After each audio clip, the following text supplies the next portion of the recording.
Welcome, everyone, to the FATED ARPG podcast, episode number 127. It's been a couple of weeks since our last episode, because we did our last episode before the Badger Private League event in Path of Exile, and then there was the Gauntlet, and there was other events, and before we knew it, we haven't done a podcast in a month. So today, we're doing a little bit of a different thing. We're going to be talking about a new game coming out with its full release version 1.0 in a couple of days. The game is called Last Epoch, and we got experts to talk about it. Before we go into it, of course, I want to thank all the people who renew their subscriptions and who purchase paid subscriptions, especially, obviously, the Patreon. Everyone who does support financially gets a shout out on the end screen. And without further ado, here is our co-host, Baylor Mage. Baylor. I always say Baylor, and now I baited myself by saying Baylor for the first time. Right, it's fine. Yeah, I know, but most people say Baylor, including yourself, right? I say both. You say both. Okay, never mind. Let's get our guests in before we do our intros this time, so that they can join. We got POG guests, people who are podcast experienced. Welcome with us, PerryThePig and the one and only Dreadful. How are you guys doing? I'm doing great. How are you doing, Perry? Good so far. It's been a good day. It's about 7 p.m. for me, about 6 p.m. for me. Sounds like we have people all over the world. It's kind of fun. Oh, yeah. Yeah, it's great. It's just 15 minutes past midnight here. I think Balor just got up. It looks bright and sunny. But it is early. It's 9 a.m. Nice. So, yeah, before we get into the big LE thing, what's the last thing that you did in Path of Exile, Balor? 40-40 challenges.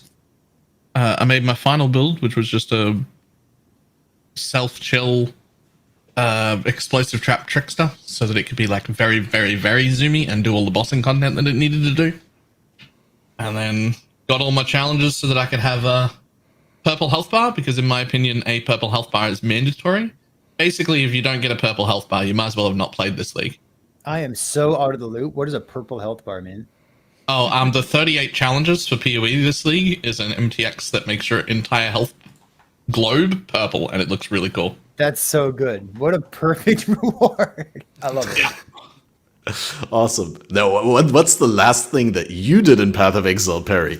The last thing that technically the last thing that I did, there was like a Pee-wee rival thing for Pee-wee Royale that I purchased. Oh, the Twitch Rivals event. Oh, that was so cool. Yeah. But like before that, it was like Expedition. I played like a week of Expedition, and I was like, you know what? I'm good. That's a long time ago. That was a long time. That was like over 3 years ago, right? Of all the leagues you quit on, you know what? You chose the right one, I guess. I loosely know what's going on in the world of Path of Exile. People keep me up to date. The last sorry, go ahead. Oh yeah, no, please go ahead. But I just want to interject one quick thing. I just recently took you off my friend list in Path of Exile, Perry. I'm sorry to say, but there's only 100. There's only 100 slots, and you went all the way to the bottom. You were the one person that logged in for didn't log in for the longest amount of time. So but I always have to delete people. You know how it is. None of my people in the guild are on my friend list either, because you just have 100 slots. Don't take it personal. What's the last thing you did in Path of Exile, Dread? So this league, so with all the money that I got from doing the Abyss shenanigans, I decided to try to make the new Infernal Cry, the new Transfigure Gem version. I tried to make that work, because there's an interesting interaction with that and the Savior, where they get their own stacks and they do their own explosions, and it was a very bad experience. So I was playing a Poison Berserker, and I was like, okay, how do I save this? I'm like, how do I make this work? I'm like, okay, let's play with the new Lancing Steel. And oh my god, the new Lancing Steel of spraying is so good. Imagine playing a steel skill, but not having to use Call of Steel. It's so nice.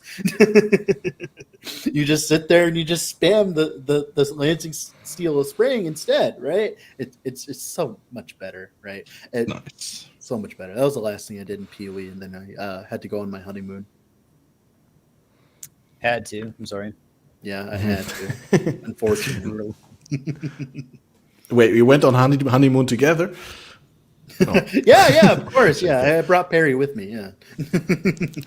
So the last thing I did in Path of Exile was the Gauntlet. I did not think this time that I was gonna play, but like I was so hyped that there was a Gauntlet because it's the first Gauntlet we had in like a year. Scissorin took like a really long sabbatical from organizing the Gauntlets.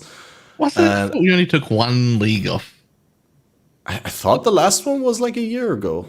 Honestly, like there was at least 2 leagues where there wasn't a Gauntlet, and the in a cycle where we only get 3 leagues per year roughly. But anyway, what I was going to say is I expected fully to die. I was going to be like, hey, I do one character, I give it my all, but I'm probably going to die. And then I didn't die. It was terrible. I made it to maps in like 10 hours, right? And I wanted to do Toxic Rain Pathfinder because Pathfinder obviously really good because flask defenses and very hard gauntlet this time. But then during leveling, I decided it's better to do elemental, right? Like hit-based elemental, and I did Rain of Arrows, and then I just kept finding really good elemental bows, and I never actually got to transition into Toxic Rain. I had like level Toxic Rain and Caustic Arrow gems, and I tried to farm out the 6-link bow cards in Gardens, and I didn't get a single card. And my damage sucked so hard because I was still elemental hit, and So I gave up. But I really want to get back into a little bit more hardcore and a little bit more skilled because it was really fun. It's just I felt like I didn't have a plan and then everything fell apart because I didn't have a plan. Okay. But I mean, I'll have plenty of time to still practice as they extended the league. So after I'm done with what we're going to talk about for the next 2 hours, then we're going to be maybe playing a little bit more Path of Exile. I don't know. Well, at least you'll be able to practice some hardcore in Last Epoch, like, I'm dead. Oh. Is that how it typically goes in Last Epoch? As of right now, as it currently stands on the live servers, yes. Perry can tell you all about it. Are you saying that like Last Epoch and hardcore is bad because the game is hard for hardcore? No, the servers. The server stuff. The server is the only thing standing in the way of Last Epoch being an excellent game for hardcore. Like if you were playing offline right now, I would say the Last Epoch's balance and like gameplay is like S tier for hardcore. It's really, really friendly for hardcore. You feel like you're in control. You're not getting one shot from stuff. Like you feel like you're dead because you made like a bad decision a couple minutes ago in your gearing process, but like online, it's just, okay, is the server going to be okay? So like the server is going to be under attack for 1.0 because there's going to be like, not a million, a lot of people playing today, by the way. There's going to be 100,000 people for sure. There's going to be 100,000 people for like. There's going to be 300,000 people. You think 300,000 people? I mean, there's 25,000 this weekend before launch. 25,000 playing a week before launch for no particular reason. That's wild to me. 300,000 at least concurrent, not over the course of the day. Concurrent. Yeah. Wow. All right. It's like, are the servers going to be okay? I don't know. That's less than a third of the people who have bought copies showing up on day one, is what I'm saying. Yeah. That's a really good point because there's a million. Less than a third of the people who bought it would still be 300,000. It's so weird seeing people play Last Epoch right now because for the longest of time, Ellie has been like, kind of like the side bitch, just a little bit. I'm sorry for the cussing, but like that's essentially what it's been like. Oh, because it's been like, oh yeah, like I'll play Ellie eventually. Like I make a joke with my friends on Discord because they're like, hey, look, Asmund Gold made a new Last Epoch video. He's gonna play it, and like that has happened so many times now. I'm just like, all right, time to make videos, and he doesn't play, and they're like, oh, he did it again. I'm like, oh. And then it's like whenever I see Zizzer make an Ellie video, it's like, oh, it's time to work again. Woohoo! It's just been funny. And now it's like everyone's playing now. It's like, wow, you guys are really late to the party, aren't you? Something worth noting that I will say, by the way, is while I'm estimating that there will be 300,000 people playing, what I mean is there will be 300,000 people trying to play. I can't promise you that 300,000 people get to play at the same time, but we will be trying. The queues aren't real, Perry. The queues aren't real. I remember 9.0 with the queues. Hopefully everything turns out just fine. Like they've been working on it, but struggling or like suffering from success is a real thing when it comes to launching a 1.0 game or like any big patch. Like something I've it's been great. telling Everyone's Pat, gonna be there, but I've been making sure everybody knows is like, do remember this is their first launch ever. So far Yeah. they've been an amazing company, and all the people there know the problems that are coming up, and they do seem like they're on top of it. Like they know it's over the top, bigger than they've ever been before, and they're as prepared as they can be. But if you can think back to any online game you've ever played ever that's been decently popular, and remember even one first-time launch ever that's ever gone smoothly, I don't remember a single one. So like, I'm just saying, like the first few hours of launch, maybe cut them a bit of slack. If it's super long queue times or people are getting disconnected, I promise the team is on it. They're there. They're paying attention. They're trying their best to put out fires if shit goes wrong. But it probably will. So like, we'll be a little forgiving on day one. It's okay. It'll be like Ultimatum League. I already got my ticket for Stream Queue already. I bought it, so we're good to go. God, I remember that. Oh, that was so awful. I remember, like, also the worst part about it was that I actually got a message on Twitter from GGG, like offering me like the streamer queue thing, like as the thing was going on, and then before I got it, they abandoned the idea of having the streamers bypass the queue. So I never got to actually use one this. with the peasants. I must be one with the peasants. I cannot be the royalty. I mean, I was just obviously on stream. I was just putting an ethical twist on it. You know, guys, I'm one of you. Like, I don't get any special streamer privilege. Really, it's because he hadn't got it yet. It's like you're like logged in, right? But you're like hiding your screen that you're already playing. No, Exactly. the best thing about that launch was even if you got the streamer queue, because I got it, it didn't stop you from just disconnecting again. It just meant you didn't have the queue. So I was still disconnecting every zone, and I was leveling with a group of people who didn't have it. So the trick was I would try and enter a zone first, and if it crashed, it meant for right now you can't enter a zone. So I would skip the queue, log back in again, and my friends would be standing there, and I'd try and enter again. And we did that 3 or 4 times until I hit a load screen instead of a disconnect, and then it'd be like, go, go, go, go, everyone in, everyone in. This is making me a lot less excited. This is making me a lot less excited for the 1.0 launch of Last Epoch. Like, my hype is just... It's okay. All I have Man. to say is find a game to play on the side for 1.0, okay? Don't end up like me on multiplayer launch where I literally like make like stupid Inkscape drawings while I'm waiting to actually play. Oh, I love Inkscape. I just made a screwdriver the other day out of like 6 vector What shapes on or earth something is like that. Inkscape? It's like Inkscape. it's like Paint but better. Literally never heard of it. It's an open source vector graphics program. Vector graphics, as opposed to pixel graphics, are just storing like geometrical shapes and objects in your thing, similar to a PowerPoint sheet, right? It's like how where you I've have made like every single one of my thumbnails ever, Catmaster. It's amazing. yeah. I use the Inkscape exclusively for my thumbnails. It's amazing to like see other people like using like Photoshop and stuff like that. I'm just over here using Inkscape, man. The thing is, Inkscape is pretty derpy, but if you know your way around it, I guess it's faster and more efficient than Photoshop, because Photoshop is just like a bigger program and takes like a minute to launch alone. But yeah. I have a number of points, but I'm just gonna switch the second with the first one. Because we already mentioned Path of Exile, so to onboard the Path of Exile audience that undoubtedly is listening to this podcast, what are the biggest selling points of Last Epoch for the Path of Exile demographic? Or let's do a round, and what's the biggest point for you, Perry, and what is the biggest point that you reckon for potential people looking to try Last Epoch out of the PoE demographic right now? You want me to go first, Dred? You want to go first? Go right ahead, Perry. I got you. So what's the selling point for Last Epoch? So like it's still an action RPG. Hopefully everyone's heard of the game. Like, you have the big Path of Exile audience. People know that like Last Epoch is going to be. It's on your radar. It's an action RPG. It's a nice middle ground between the casual audience that like Diablo franchise these days tend to appeal to, and like the more hardcore audience of Path of Exile, where you really just want everything to be a skill tree, and your skill tree should have a skill tree with another skill tree inside of it. So like that's Path of Exile, right? Last Epoch has a very good onboarding process for new players. Like Dread and I, we both content creators. We both make a ton of YouTube build guides. You only get to be a new player once, and being a new player in Last Epoch is wonderful. Like you can just mess around, you can try new things, you can respec your builds. You're not using orbs of regret to change things. You could basically never brick a character. You're Except gonna it's your have shaman. fun. No, no. We're not gonna talk about that yet.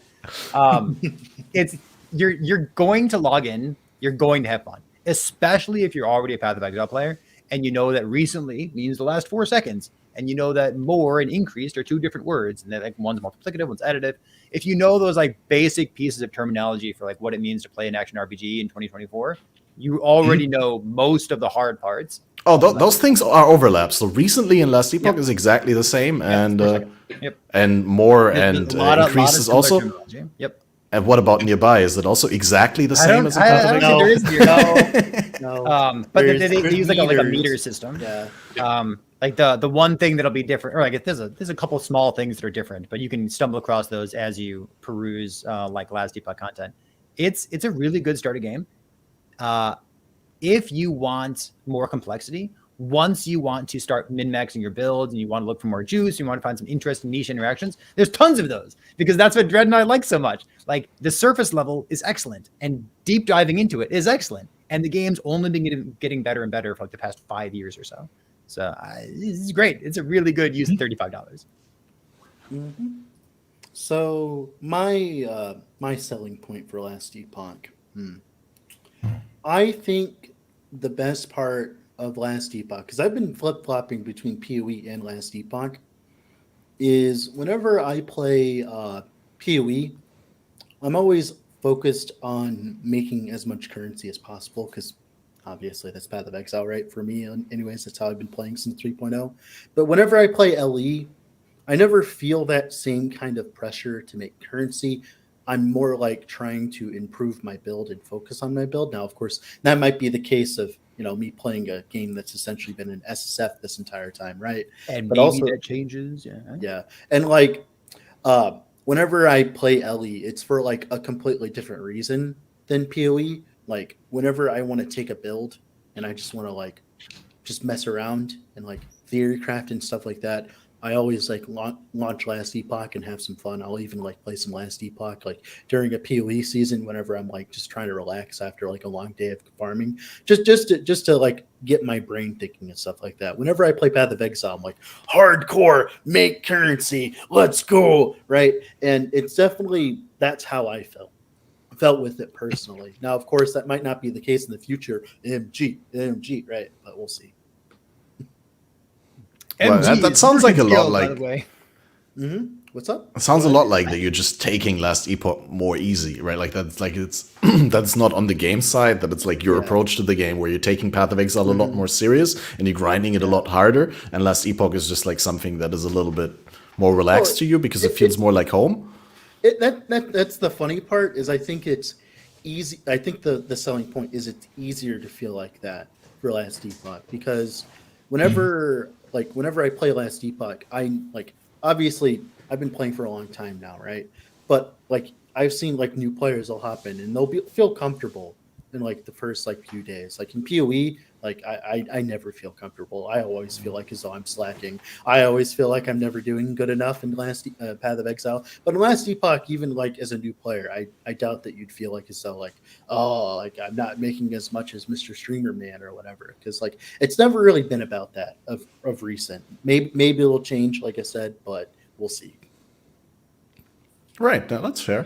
I have a different selling point that has nothing to do with playing the game, which has sold a bunch of people in my chat and might sell a bunch of people on the idea who are like PoE vets long term. And this has got nothing to do with actually playing the game. Okay, I'm curious now. The company, 11th Hour Gaming,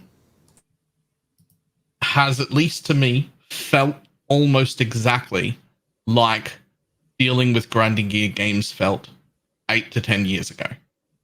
It feels like a small group of people who are just part of the community in general that just happened to be making a game. At no point talking to them, at no point interacting with them anywhere, does it feel like a developer and us situation. It just feels like an us situation, and these few people in here are developers, and they are in different streams all the time. They're in their Discord all the time. They do their own streams all the time. You don't have to be a content creator to talk to them or get responses at all. I know that's quite often the thing we see in PoE, that like content creators get a little easier access with PoE than a regular player does, which I'm sure was never their original intent, but at some point you grow so big that you have to like, you can't be responding to several 100,000 people all the time, right? God like, bless Mike, by the way. Yeah, but in LE, this is that feeling I had 8-10 years ago of just, this is a team of degenerate gamers who are just part of the ARPG sphere, who just live to do ARPGs, who have just decided to make one, and they're just in it. They are just us, and that's been honestly my biggest selling point. People are like, really? And then they go and have a look around, and then they'll drop into a dev stream and they'll just start typing in chat, and the developers that are in chat and the developer that is streaming will just reply to them and talk to them and engage in all sorts of things. It's like, that's what it is. It's just that, and that's actually been my biggest selling point. I like your point, but I've got a joke to add to it too. There used to be like one thing that I really called out as like, here's why I like Last Epoch over Path of Exile. When I played Path of Exile, I wore a wrist brace, and my wrist felt like it was falling off all the time.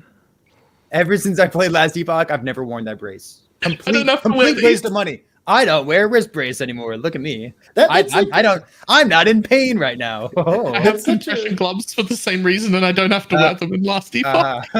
Totally. Yeah, absolutely. That's such a funny thing too, because like everyone, when they come over to LE, right, they're always like, I want a 1-button build. I want a 1-button build. And it's like, I always like feel like I'm pressing way more buttons when I'm playing PoE. What are you guys talking about?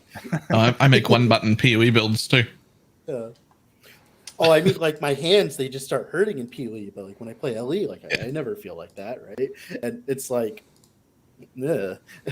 And to reiterate what Perry was talking about, Mike, I'll be honest, like Mike's just a little too good at it sometimes. Like, he's too kind. He's really too kind for his own good. So Mike is the developer who does the Friday dev streams, and he also responds on the Discord channel. And like I've got this running gag where I say that he is too good for this world, and he answers too many questions, and he's too nice, and having like, he's a developer, right? Shouldn't he be developing something? He's a very accessible individual, and he will answer your question, whether that's like a good use of time. You could literally spit in his cereal and like pour motor oil into it, and he'll just be like, dang, man, I'm sorry. Yeah, like you could ask him like, hey, what's the right way to go to the bathroom? And he would answer you. He's a very kind person.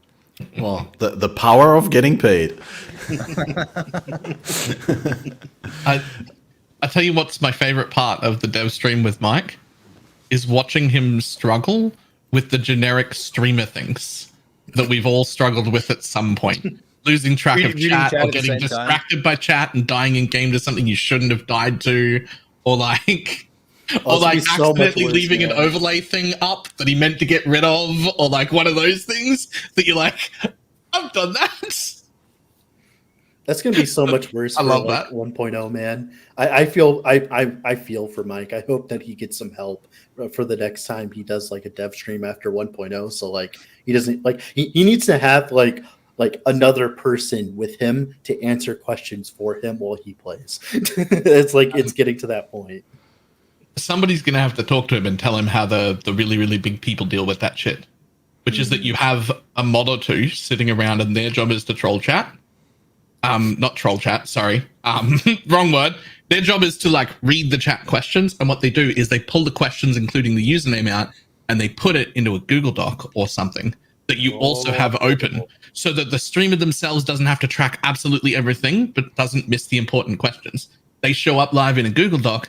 You get to read them off that doc, answer them to the person because the name is there, and then that question disappears because one of the mods deal with it. Yeah. That's how the Someone really, really clip big that. people deal with that shit. Someone should clip that right now. That'd be a great recommendation. You could not It is- trust me to do that because every single time I'd pick out a comment, it's like, Mike, when are you doing the bee dance again? Yeah, by the way, I have that functionality here. So I can see all the chat comments here on Twitch and YouTube, and I can star them and highlight them so for us to not forget to react to them later. So if you guys have important questions or talking points for us to address, make sure to leave them in chat and we'll go over them in the end. Yeah, it's sort of the only way to deal with it when you're at like, 4, 5, 10, 20,000, whatever. Right? Like there's a point at which one person can't keep up no matter what. And that's, If you get to how that you point, I'll influence gladly be your dedicated chat reader, Balor. it. When you get to that point, you pay somebody to be in there. Yeah, that's what I'm saying. I didn't say I was going to do it for free. Right. Yeah, no. I had a great segue, but the segue fell apart. I wanted to say what's my selling point before we do the segue. So it's good that I didn't do the segue. I think I agree with Balor, as always. No, that's an overstatement. But I think that's in this at least specific case, 50-50. in this specific case, I felt that same feeling, but I want to extend that by saying that outside of Diablo 2 back in the day, which I didn't really get to enjoy as much as I would have liked to, because back in the day I didn't have internet and I wasn't as much of a gamer as I am today. Still like fairly casual gamer, but PoE is kind of the prototype ARPG for me because it's just been the main game in the genre that I've been playing, and for a lot of aspects in Path of Exile that are, overlap with other ARPGs, a lot of things, the way that they work in Path of Exile, it's easy to take them for granted, right? To be like, oh, that's just how things are done. But Path of Exile is kind of untypical in many ways, and that's one of the things that I enjoyed most about Last Epoch when I first played it, and every time I did return to it, is that at almost every junction where the developers are like, okay, are we going to do this like Path of Exile, or are we going to do it a different way? They seem to purposefully go the other route. I don't know whether that is like by design. Better or for worse, by the way, sometimes. For better or for worse. That's why I'm thinking it's deliberate to just be different, because in some situations it's really maybe not the best decision to not copy Path of Exile, because it's been around for so long. It's bound to have done some things right. But no, I have a story for that if you want. Absolutely. I mean, that's basically my point. A long time ago, back in the olden days when I first started playing, Last Epoch did not have the stereotypical resistance system that you see in most ARPGs these days, right? Oh, yeah. They had protection. See, Baylor remembers, and I think, Perry, you might have been there for like a little bit. I've researched it. I wasn't actually around for it. Yeah. When it wasn't percentage-based mitigation, right? Nope. So the way it worked is, imagine you have 500 life, right? And you had 500 physical protection. So you combine both of those and then divide it by like 2 or whatever, right? And that was your reduction, right? So what would happen is you would have a very low amount of life, right? Like 500 most of the time. And then very large amounts of protections, okay? You'd have like 20,000 protections versus like 500 life, and you take like 99.99% less damage. And the system was cool. It was very interesting. It was very cool. I liked it. Like there was a lot of cool ways where you could like convert one protection to another, so you could like kind of like double dip. And there was a lot of interesting things about that system. But what it caused was there was just this constant war. I'm sure you remember it, Baylor, because you were there.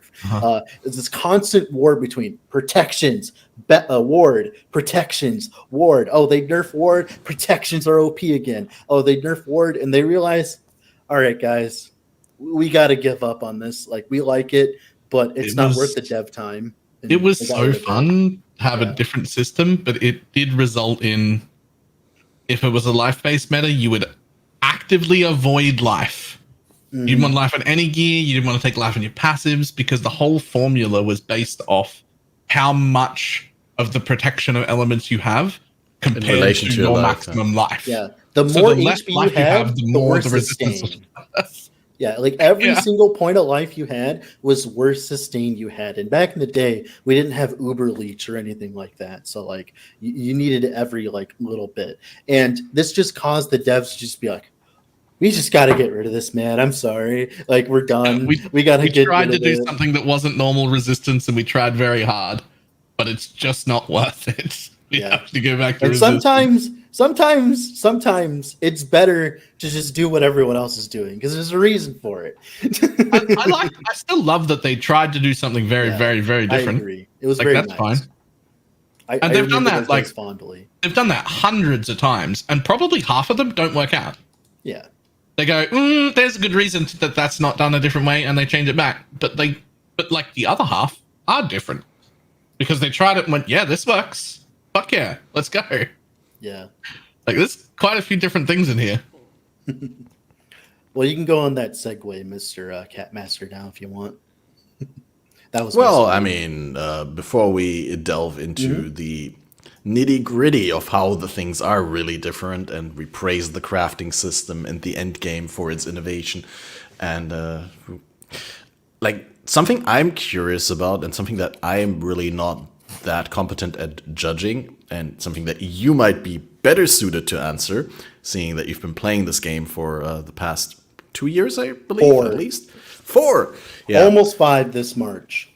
So what I'm curious about is you are obviously very hyped about the release, so am I, so is Balor, so are a lot of people who have never played before. But for someone who's been playing for so long, like what are actually the things that you are excited about on the full launch? Like how much discovery and mystery is still awaiting for you guys as someone who has like played the game in and out for the past 4 years? Perry, I'll let you go first if you want. It's been about 3 years for me, by the way. Like, Last Epoch for 3 years for me. What am I excited for on the 1.0 launch? So for the people who are not in the loop, there was a nice dev blog that kind of outlined what is coming in 1.0. So we have 2 new masteries. The Rogue is getting the 3rd mastery. They're getting Falconer. Acolyte's getting the 3rd mastery. They're getting Warlock. We're getting a tiny little mini update, tiny mini rework for Shaman. Shaman's been a meme for a long time. It sounds like he's not going to be a meme in the future, so that's very good. Please. We're getting a new skill for Paladin. Paladin's getting a skill tree for healing hands, which Dread and I are both very excited for. We'll get to that. It looks so good. We're getting the trade factions. So like there's a COF, Circle of Fortune, which is like a pseudo SSF kind of thing. And then Merchant's Guild. It's not SSF like you play alone or you play with people. It's where do you want your cool items to come from? Do you want your cool items to come from the ground, or do you want your cool items to come from the market where you buy them from somewhere else? That was like Merchant's Guild versus COF. It's Magic Find. Yeah. Well, they didn't have that Magic Find. So They didn't have that in the game until until now, because I remember that's been talked about for like a year now, but there was no like implementation in the game. Okay. Yeah. The factions are not in the game yet. Factions will be there for 1.0. Okay, the last I'm couple forced. things. Sorry, let me finish this train of thought. Let Perry finish what else is there. Like the other things that are new, there'll be new unique items too. So like maybe there's something we can build around. There'll like be new idols and class specific affixes, which oftentimes bring around like build defining things that you can do with a skill that make it more interesting. And then there'll also be a change to corruption scaling. We don't have information about this yet, but like, you hear people say like, oh, can this build do 200 corruption? Can this build do 500 corruption? I'm doing 3,000 corruption because I have no other games to play with my time. All those numbers, we have to throw those numbers out because they're all changing. We don't know what the new corruption system is. We have like a rough idea of what its goals are, but we don't know what the changes are. So those are the changes. That's what 1.0 is going to be. Yeah, real quick before you get on to the corruption thing, to give you PoE boys some context, imagine someone, made a build in Path of Exile, right? And they were showcasing their build in like tier 16 content and like full delirious and stuff.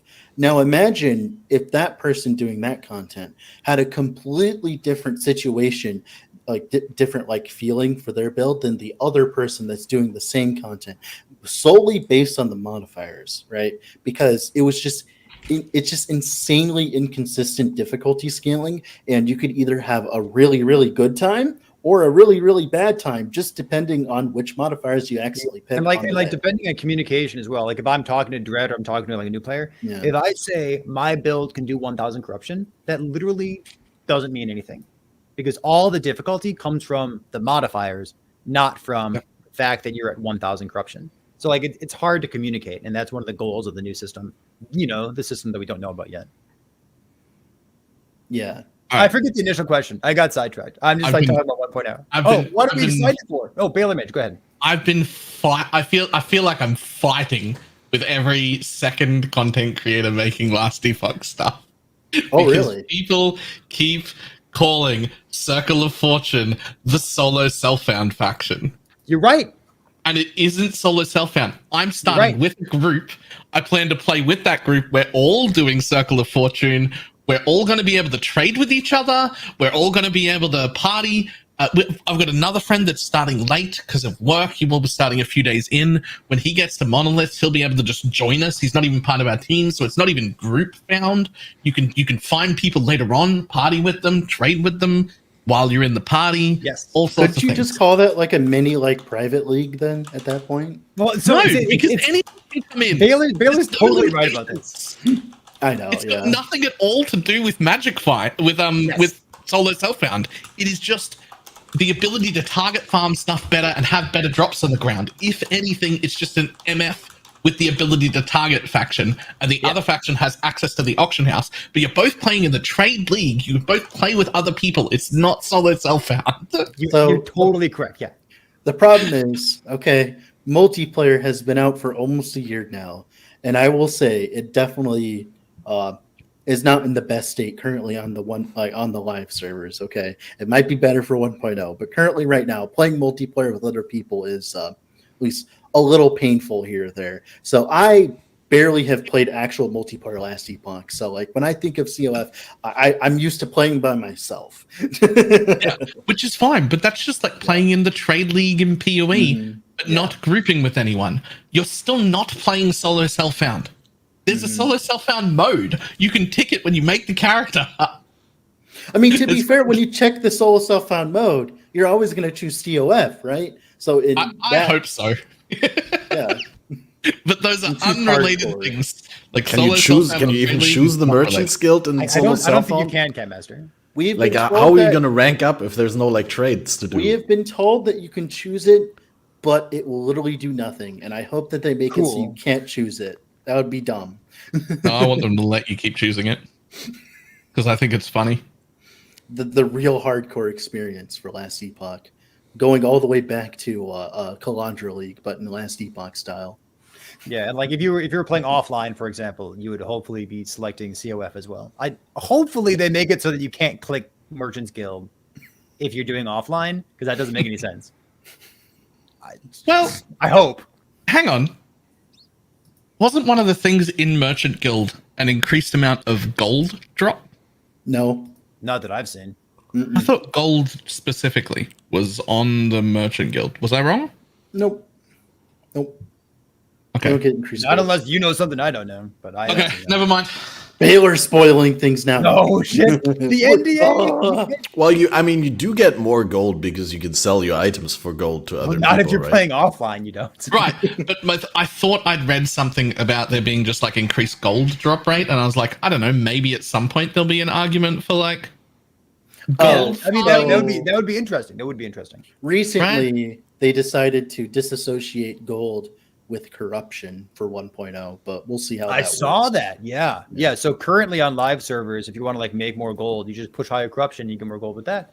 They are detaching those two things. So how do I make the most gold? It no longer has to do with It's gonna be monos per hour, essentially. That's what it's gonna be. So maybe eventually. if you want gold, you just do low corruption. And Movement fast? speed I don't know. stacking, baby. Movement speed, baby. Cool. You guys should stop me because I'll talk about that for an hour. Now we're already sort of in the middle of the item faction, so let's just go into that. We're all doing Circle of Fortune on start. No, I'm going MG. So, as you know, Perry and I, we do a podcast, the Epic Epoch podcast, right? We've been doing it for a while now. And when we were doing the Item Factions podcast, the one you listened to, it was very quick for us to realize that we were both insanely biased. For the past 4 years, we've been playing Last Epoch. So we didn't really have a devil's advocate for the Merchants Guild because like we kind of think the Merchants Guild suck, right? But due to that, I'm going to sacrifice at the very least my first week of gameplay to play Merchants Guild so that we can at least have an inside man on the job. Yeah. So we can actually have a conversation. So like MG sucks, Omega lol, right? Like we can actually have a conversation. Racing to 100 stash tabs. So, I think that is the wrong way to play it. I know it's the wrong way to play it. It is exactly No. the wrong way to play it. Because I think Merchant Guild in the long run is better. But it will not be better in the first week or two. Oh yeah, I'm sure. Because where Merchant Guild is going to like pop off is when you can get the ability to start buying 3 and 4 LP items. Mm-hmm. And those aren't going to exist week 1, at least in numbers relevant to be able to buy them. Mm-hmm. You see, what's So funny I is think- you're assuming they'll exist at all. No, I'm joking. They might in MG because like there's enough people playing. Yeah. That is the question. Are there going to be enough people playing? Because I haven't heard from many people. That is the biggest I've heard problem. Merchants Guild described as a 100%. 100%. So I'm not going to play it. That is by far the biggest, like the biggest problem with Merchants Guild is because what's going to happen is people are going to play Merchants Guild, right? And they're going to watch their favorite streamer play Merchants Guild. And then their favorite streamer is going to swap off of Merchants Guild because COF is eventually better. Okay? And then what's going to happen after that is all those people that are watching it is like, oh, I want to play COF too. And then you have all these people leaving the economy. And the less people in an MG overall, I bet the worse the experience is going to be overall, right? Because you'll like, has anyone ever played hardcore trade in PoE? It sucks, right? It sucks like really bad. So you're just going to keep like feeding into itself, and eventually there's just going to be like 5 people in MG. Obviously, that's like an over exaggeration. Are you saying that capitalism is only the best system we have if everyone's forced to participate in it? I mean, Are you saying that if I'm allowed to opt out of it, God. that capitalism crumbles? Wait a minute. Oh no, please don't. But yeah, like that's like the biggest issue with MG is because COF never gets worse based on the amount of people playing. Because you just play, right? It never gets worse. But MG gets worse as the league goes on, in theory, because like less people are playing. Now, of course, like Baylor said, there might be good stuff on the market and stuff like that, but it might be combated by just having less people playing, right? I think you could be right, but the only reason you're going to be right about how that works is because that's how people think it's going to work. I think it's the reverse of that. I think everyone is better off starting Circle of Fortune. That will be a better way to start. I think Merchants Guild comes into power a week or two into a league. Yeah, but only if there's people It playing ends it. up being the best. If enough people swap to it. Yeah. But is there a reasonable way that you can start Circle of Fortune and then swap into Merchants Oh Guild? yeah, Because easily. Yeah. Because guess what? All the gold that you get while you're playing Circle of Fortune, what are you going to use it on other than stash tabs? You can just save it up, and then by the time you swap over to MG, I'm like, oh, I can buy my starter gear. We're good to go, right? yeah, but like the items that you acquire get marked with the symbol of the specific faction, right? So you if can't you- like swap so and continue your If build. you're You'd have to in make a new. COF, if you're in COF, the items that you drop that are influenced by Magic Find will have a mark on them saying that they were influenced by Magic Find. However, not all items that you drop will be influenced by Magic Find. So you will have some gear that is not marked. You could save that, put it aside, and then when you want to swap, you swap gear sets. So, like for instance, right now there's a reward that we don't know if it'll change or not. There's a 35% chance to double an Echo reward. The doubled Echo reward, the extra one, is going to be COF tagged, and the other one is not going to be COF tagged. Presumably, yeah. Presumably, right? Meaning that if you are smart about it, you will never run into this issue. Now, the other way around it might be a little bit more of an issue because it's not always if you could spend gold to buy a bunch of gear in COF, right? Because like when you level a new character in MG, right, you're like, oh, I can just buy this item, buy that item, or eventually when you get the reputation up, right? But in CO, like if you swap from MG to COF, like it's no man's land. You got to start fresh, essentially. Which really isn't a hard thing to do. It's not. Not at all. By the way, that's the thing that a lot of people don't understand is like Last Epoch is not necessarily a very hard video game as it currently stands, at least in the current state of it. So I want to propose an alternative to Baylor Mitch's description. And I like your description. Like you're saying, like if you want to target farm like a 3 or 4 LP, Merchant's Guild is a more systematic, deterministic way of approaching that, because eventually someone's going to drop it. They're going to hopefully they put it on the market, right? That's great. One of the things that really appeals to me about COF is like, okay, well, COF kind of represents how I want to interact with the game. And as a content creator, it appeals to me. As a gamer, it appeals to me. But here's one potential use case that really speaks to me. And that is, as a COF gamer, I'm going to get juiced up drops rates, and I'm going to have increased chance to get LP on a random unique item that drops. And there's a better chance in COF that I'm going to find a random unique item with 2 or 3 LP on it that excites me, that I didn't know I was looking for, that isn't for my current build.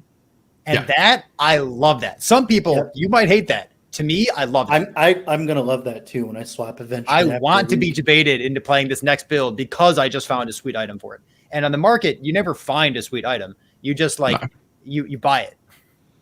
Yeah. Oh, but you drop sweet items on the ground and you're like, oh, that would be good for this or that build. I'm not going to play it myself, but I'm selling it to someone who's playing that build. I'm glad that speaks to you, but it doesn't speak to me.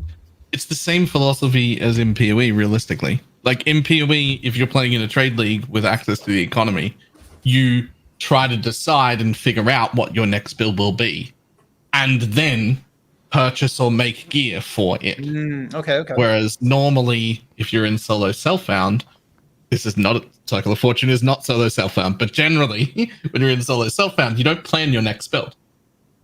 You drop items on the floor and you go, yo, that would work, right? And so it's that feeling, which I'm probably never changing to the Merchant Guild, at least not in season 1 or season 0 or cycle 0.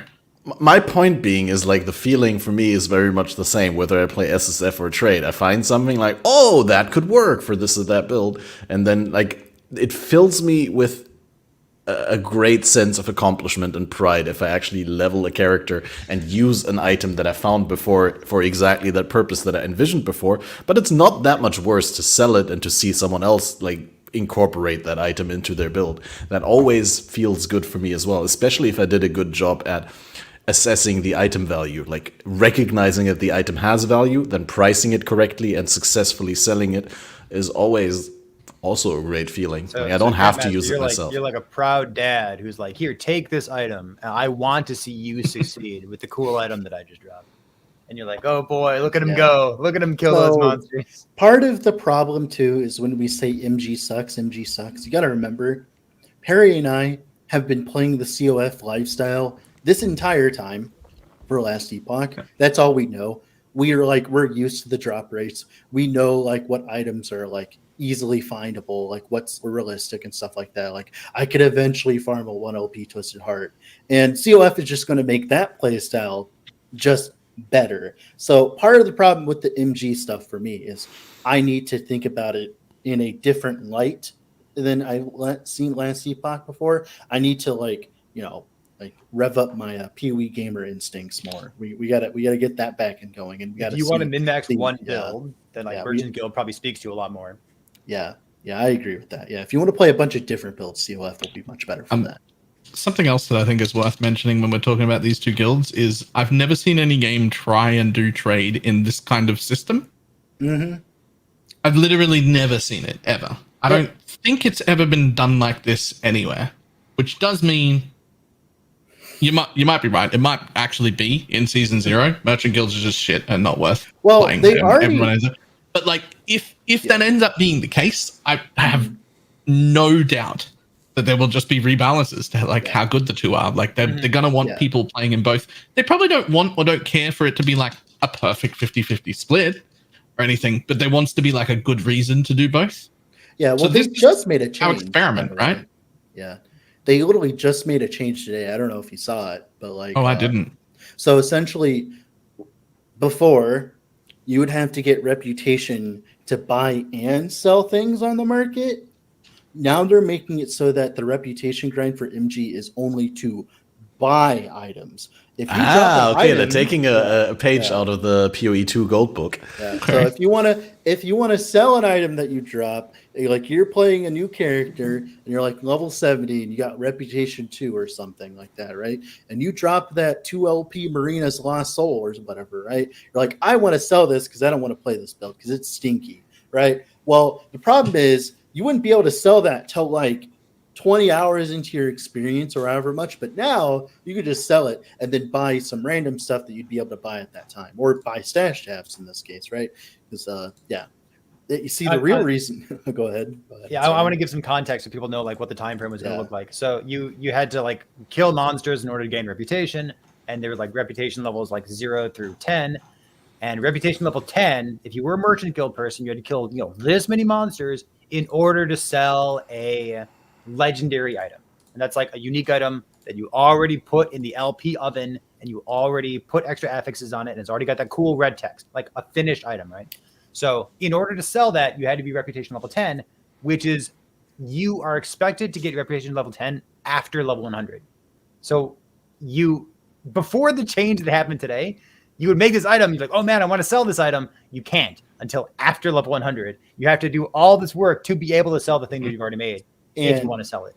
So that problem is no longer there. It has insane implications for the economy, right? Because imagine in Path of Exile, no one could sell items, like no one, right, could sell items till level like 90 or something like that. Imagine what the market on day one would look like if that was the case, right? Well, like imagine you couldn't sell. What if you couldn't sell double corrupted gear until you got to 100?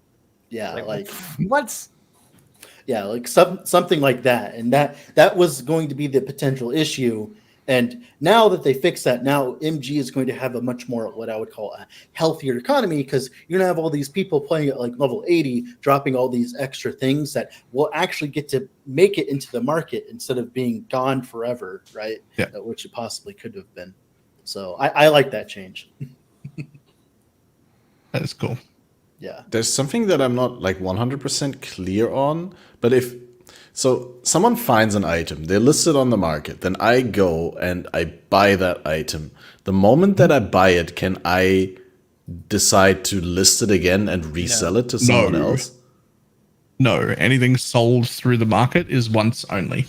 Yep. So like every item has like can be sold number of times 1, and that number goes down by 1 every time it's sold. Yep. And then It's just one. Yep. Now, and there's no way to increase that number. So that system does not apply to trading with like your friends that you're playing with, only through the bazaar. Well, So- that's called item gifting, which is totally different than item trading. Oh my God. That is That whole different thing, for- man. That whole thing, man. just to explain that to anyone who doesn't know, because we're talking about trading and not trading, and so we've not actually touched on that. For regardless of what faction you go with, whether you're the Merchant Guild or the Circle of Fortune, that doesn't matter for this part. So you will have, if you're partying with people, if you're playing with your friends, you will just be able to gift an item to them. This is basically just trading. You'll be able to just trade an item that drops in your map if they were there when it dropped. Just like in like Diablo 3. Like there's no restriction on that. As you've got an amount of time, you can just be like, oh, this item dropped in our map. This is for you, not me. And you can just hand it over. And that's fine as long as they were there. There's one other system, which is resonance. Resonance, which exactly. Is if let's just say that all 4 of us have been partying for the past like 6 days. We've just been playing together for ages. But Catmaster has to go do work somewhere or do something. He's not around today. And the rest of us are still playing. And we drop something that's for Catmaster. And we're like, oh man, he wasn't here. This is like the best item. Because we've been playing for an amount of time, we will have these little like resonance stones. I don't know if they're actually items or not. They're but they are Yeah, you items. find them, And we'll right? have like this The resonance consumables. item. Yep. Because we've played with each other for an amount of time. There's some RNG involved, but like you will get a few of these just playing with someone, and that'll give you the ability to gift that item to them even if they weren't there when it dropped. So there's that whole system of trade is completely separate from whether you pick Merchant Guild or Circle of Fortune. So like Right. playing with friends and whatnot will be still pretty smooth, regardless of which faction you pick. So Baylor Mage and I are going to go on resonance dates. So like, you know, every day, like 5 p.m., we're going to go on a date. We're going to build up some resonance. We're going to find these items, and then we can give to each other later on. Yeah. You want to build some resonance with me, Easy. Perry? Yo, we want to build some resonance. So, You wanna speaking of resonate? the resonance stuff, we can talk about that some more. So, yeah. So hopefully they find a solution for this. But as it currently stands, there are probably going to be some kind of form of this. I've already talked about it. Yeah, I know what you're going on Called, about. it's called a resonance server. Okay, what you do is you have a bunch of people in COF in a group of friends, right, or in general in a private Discord server, right? And as you drop really ridiculous things, you post it in the Discord, like, "Hey, I dropped this, etc. broken item. I'll go on a resonance date if you can give me something of equal value," right? Wait, is this a polyamorous resonance Yeah. dating server? Yes, essentially, Wow. yes. Wow. I call it the COF cult. That's what I call it. And I have a group of friends that currently we plan on making a COF cult where we, it's like, hey, there's an item here. You want to go on a resonance date together with that? I want that 3LP Twisted Heart. I'll give you this instead. And that might end up becoming a problem because, like, the way item gifting currently works is it's a trust-based system. And you two play PoE, so you know exactly where this is going. Since it is a trust-based system, you could give someone your really ridiculous item through the COF, like, resonance thing, right? The resonance thing.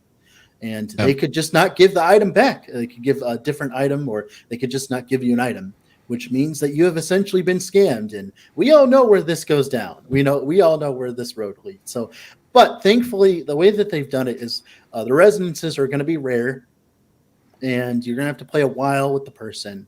And we don't know amount because, like, they don't want to give us the amount, obviously, right? Then people would game the system. But the biggest problem with this is balancing between what is inconvenient for a casual player playing with their friend to get a resonance versus a power gamer group trading with resonances, right? Like, what's the balance between, like, annoying enough so that we only do the COF resonance dates with random people if it's a very good item versus, like, a casual, just like, I want to give, like, my thing to Catmaster or whatever, right? And that balance is going to be very, very, very important in the future, because if it is wrong in either way, either the casuals get screwed, right? Or the people who play less, or the people who are, like, COF cultists, they'll essentially, like, make a whole Discord, and like I said, you know how all that goes. Yeah. Yeah. Well, I mean, they could make a Discord with, vouchers and, like, a Oh, rating yeah. system Don't even and where start. people I get don't kicked even out. No. I already said I'm just saying it's something I that could have- happen. 1.0 Last Epoch launch continues to become less and less exciting. I have my 20 blog posts already ready for my Discord server, okay? If I make a COF cultist Discord, I already have all of my blog posts ready, just ready to go, ready to post. Like, I'm ready. Like, I have, like, 5 Steve Jobs references in there, okay? Like, we're good to go. Like, I'm ready for that. Okay, yeah. Like, So one there's person gets that.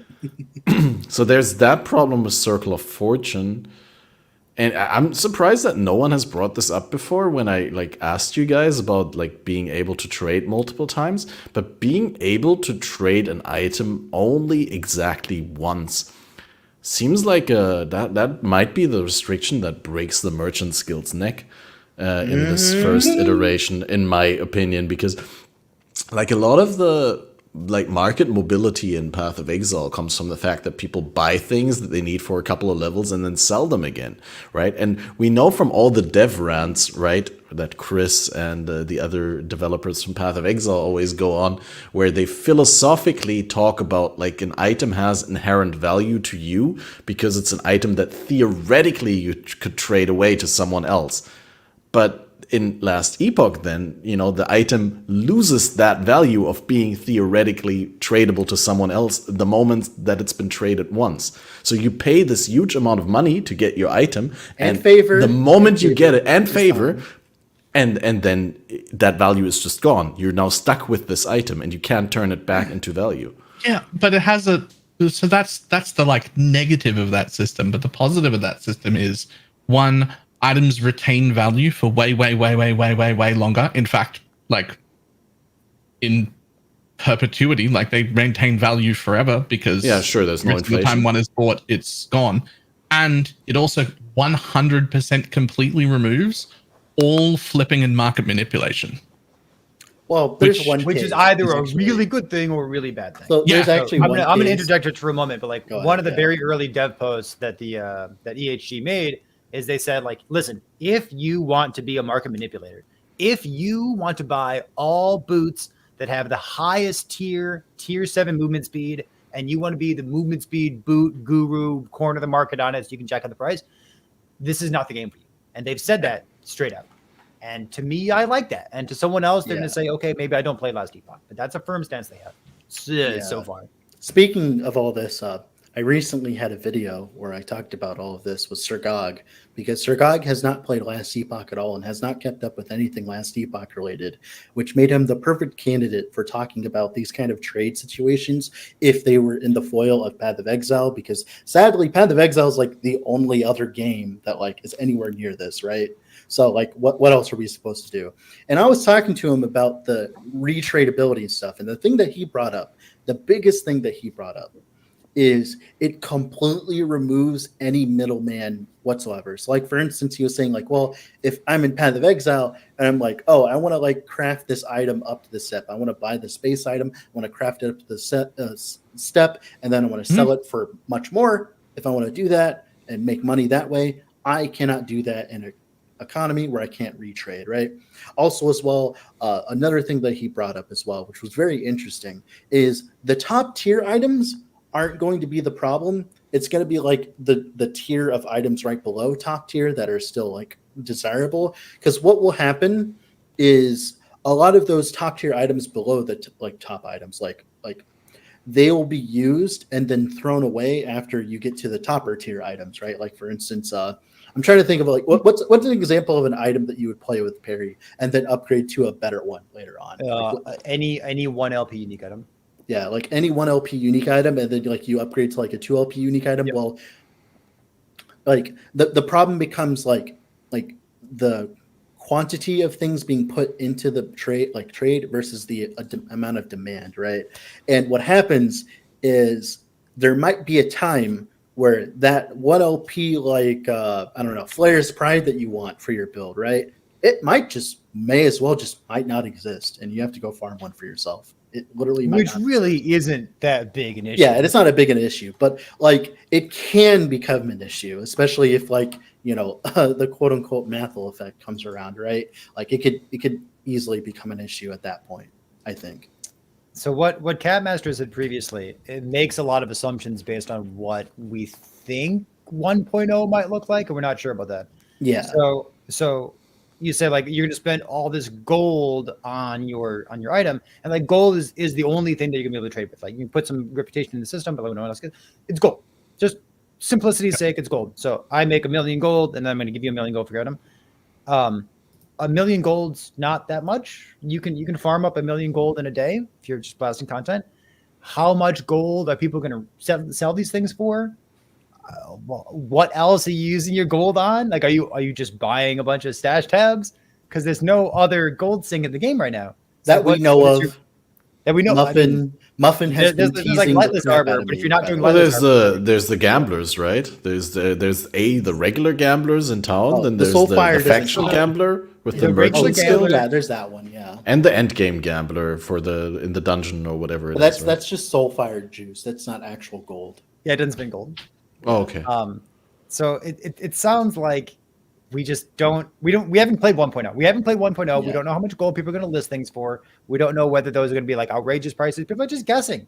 This is like a brand new economy where everyone's totally guessing whether something's worth 1 million gold or 50 million. Yeah. That's very Not smart just- to point out. And not just a brand new economy, but an entirely new trade system to ARPGs in general. Yeah. So Like, we don't. You're gonna spend all this gold on it. It's like, well, the only frame of reference that I have right now is currently in Last Epoch with the inflated gold gain per corruption. You know, the system that's going away. So like, my information's already wrong, but my current information is I can make about 1 million gold in one day, and that's getting nerfed. I will make less gold in a day in 1.0. So like, I guess you could think about your 2LP Twisted Heart, like 2LP Twisted Heart is a pretty hard thing to get. That's really lucky. It's a really strong item. How many days of effort do I think that's worth to somebody else? Yeah, to be fair, that's the way trade works in PoE right now. Yeah, and the biggest problem that I have brought up multiple times with currently there's a developer. His name is Muffin Man, and he's on the LE developer team. And he used to work for Blizzard, and he used to work for the economy for WoW, and now he's working on the LE economy. And I've asked him multiple times, like at this point, I was like, what is going to be the gold sink? Because right now, as it currently stands, in my humble opinion, I don't know how you feel about this, Perry, but I don't think the Lightless Arbor is going to be good enough. Now, maybe there might be enough gold inflation where there's so much gold that I could do like 20 Lightless Arbors in a row, like stuff like that. But like right now, as it currently stands, there's not that much to delete gold other than Stash Tabs and Lightless Arbor. And if there's not anything else, I don't know how that's going to affect. But the thing is, it's like it'll be a cycle, right? So at least you delete the gold at the end of the season, right? So right, then you learn and then you change things from there. We talked a while ago about like differences between Path of Exile and Last Epoch, and like for better or for worse, they chose a different route.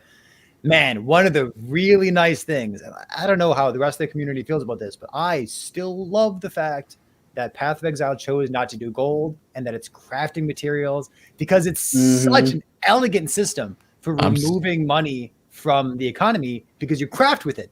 That's an amazing everything system. has an actual It's so use. good. But like gold, you know, so my like Last Epoch 1.0 or 0.9.2 account right now, I've got like 25 million gold sitting there, but like it literally means nothing.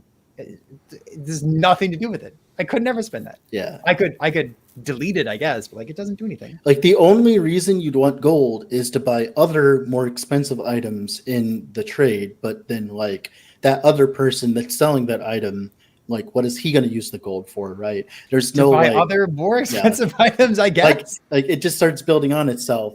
And by the way, if you don't know, you will not be able to buy crafting materials. You cannot buy Glyphs of Despair, Runes of Creation, Glyphs of Hope. You will not be able to buy crafting materials. You have to source them yourselves. Now, one of the main also ways very sadly can't trade them to your friends either. yeah. And you could use Lightless Arbor to get a bunch of Glyphs of Despair and stuff like that. But which at is that point, a very easy thing to do. yeah, exactly. But that might be the way to go. But like, then like, I don't know. Like, this is like a lot of I don't knows. It'll be fun. It's going to be really fun to see how the economy works out. Like, I'm going to be COF, of course, but seeing what people choose to do, like what the prices happen, like what the complaints are about Merchants Guild. If you're like writing a dissertation on like online economies or something, or like economies of scale, this would be such a fun thing to observe over like the next month. Absolutely. It's going to be fun to make videos on it. Like I said, that's why I'm going MG first. I'm also going to be real interested in how they change it moving forward after the first season. Yeah, totally. That's going to be really interesting. Yeah. Yeah, if you're asking for like additional gold sinks, it seems to me like the gold sink is the fact that you lose all the value of an item once you purchase it. So if you buy something that you only use temporarily, or you buy a bunch of legendary potential items in order to make the item that you want, and then you fail getting the stats on them that you want, you can't resell them, even if they turn out to be usable, but just not the one that you wanted. You're still going to be ending up having them rot in the stash because you can't resell them. So that's what you all need all the additional gold for, is to buy more and more. Probably sell it to the vendor for like at least 25 or 26 gold. Fair. So, you can recoup a small percentage of it. Vergog actually made a good point again, by the way, in that video we were talking about this specific thing. Is the problem with an auction house is what you just explained, is it centralizes the gold. So like, for instance, the gold starts moving up right? It starts moving up as people sell and buy and stuff. There's a natural like flow where the gold is starting to coalesce into bigger and bigger piles in specific people's accounts, right? If that makes sense. And the problem is, what happens when that reaches a tipping point, right? Like, what happens when there's one player that has like 60 billion gold and can just like mine on everything ever? But that's the thing. There's no reason to do that because they can't resell them. Well, I mean, they could just be trolling the other players. I mean, that was about Just to empty say the market. yeah. So Like, that person gets to have the most powerful gear for their character, but there's no reason for them to buy more than that. Yeah, okay. You could just be like, fuck you, That does sound funny. people do that all the like time in PoE, man. Like, it happens. Imagine like sitting on your computer. It's like I've got 60 billion gold. I'm gonna buy every single twisted heart that pops up. Just to mess with everyone else. I made the mistake once in PoE that I did a private league with an economy with prize money on like the first Cirrus kill or Uber Cirrus kill, and the guy who actually won the kill did not only buy the mana reservation jewels for himself, but he also bought all the other ones on the market, so that no one else could compete with him. Yeah. So, like for instance, it reminds me of that meme that Ziggy made, where he was like, "Oh, how do I make another chrome item? Let me just take a mirror and make a new chrome item." Like, I could very well see someone trolling the absolute fuck out of the community. It's like, "Oh, like, hey, Dreadful posted a new video about a build that, like, you know, like he uses like a 2LP twist art and it looks OP as balls. Let me just like click, click, click, click, click, click, and then all of a sudden there's no more." Now, in that situation, that actually might be cool because then it opens up a market. Right. To sell things. So if you pay attention. Maybe I should go find As it currently stands, there is no planned PoE Ninja or economy or anything like that. We will have the auction house. But there's no planned third-party tools yet or anything of that ilk. So I will not be able to just type up PoE Ninja and be like, all right, what's the most expensive beast or what's the most expensive thingamabobber, like whatever it ends up being, right? Like, what's the most expensive unique item for me to go farm, right? What's a niche I can? Is it Twisted Heart? I mean, it might be. It's probably like, Twisted Heart. But like, I mean, there's a lot of other stuff like wrong warps too, right? Like, there's other stuff.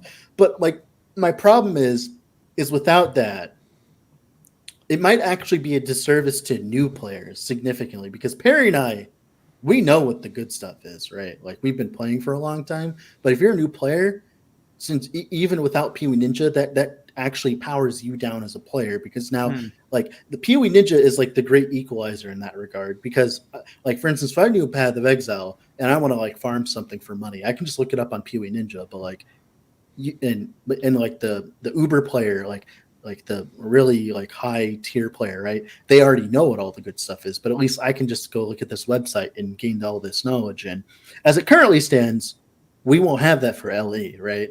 So I'm going to get like, can you price check my item? Can you price check my item? Can you price check my item, Dread? We're going to get a lot of that, by the way. I'm going to send them all to you. So by the way, Dread does free price checks. He's playing Merchant's Guild.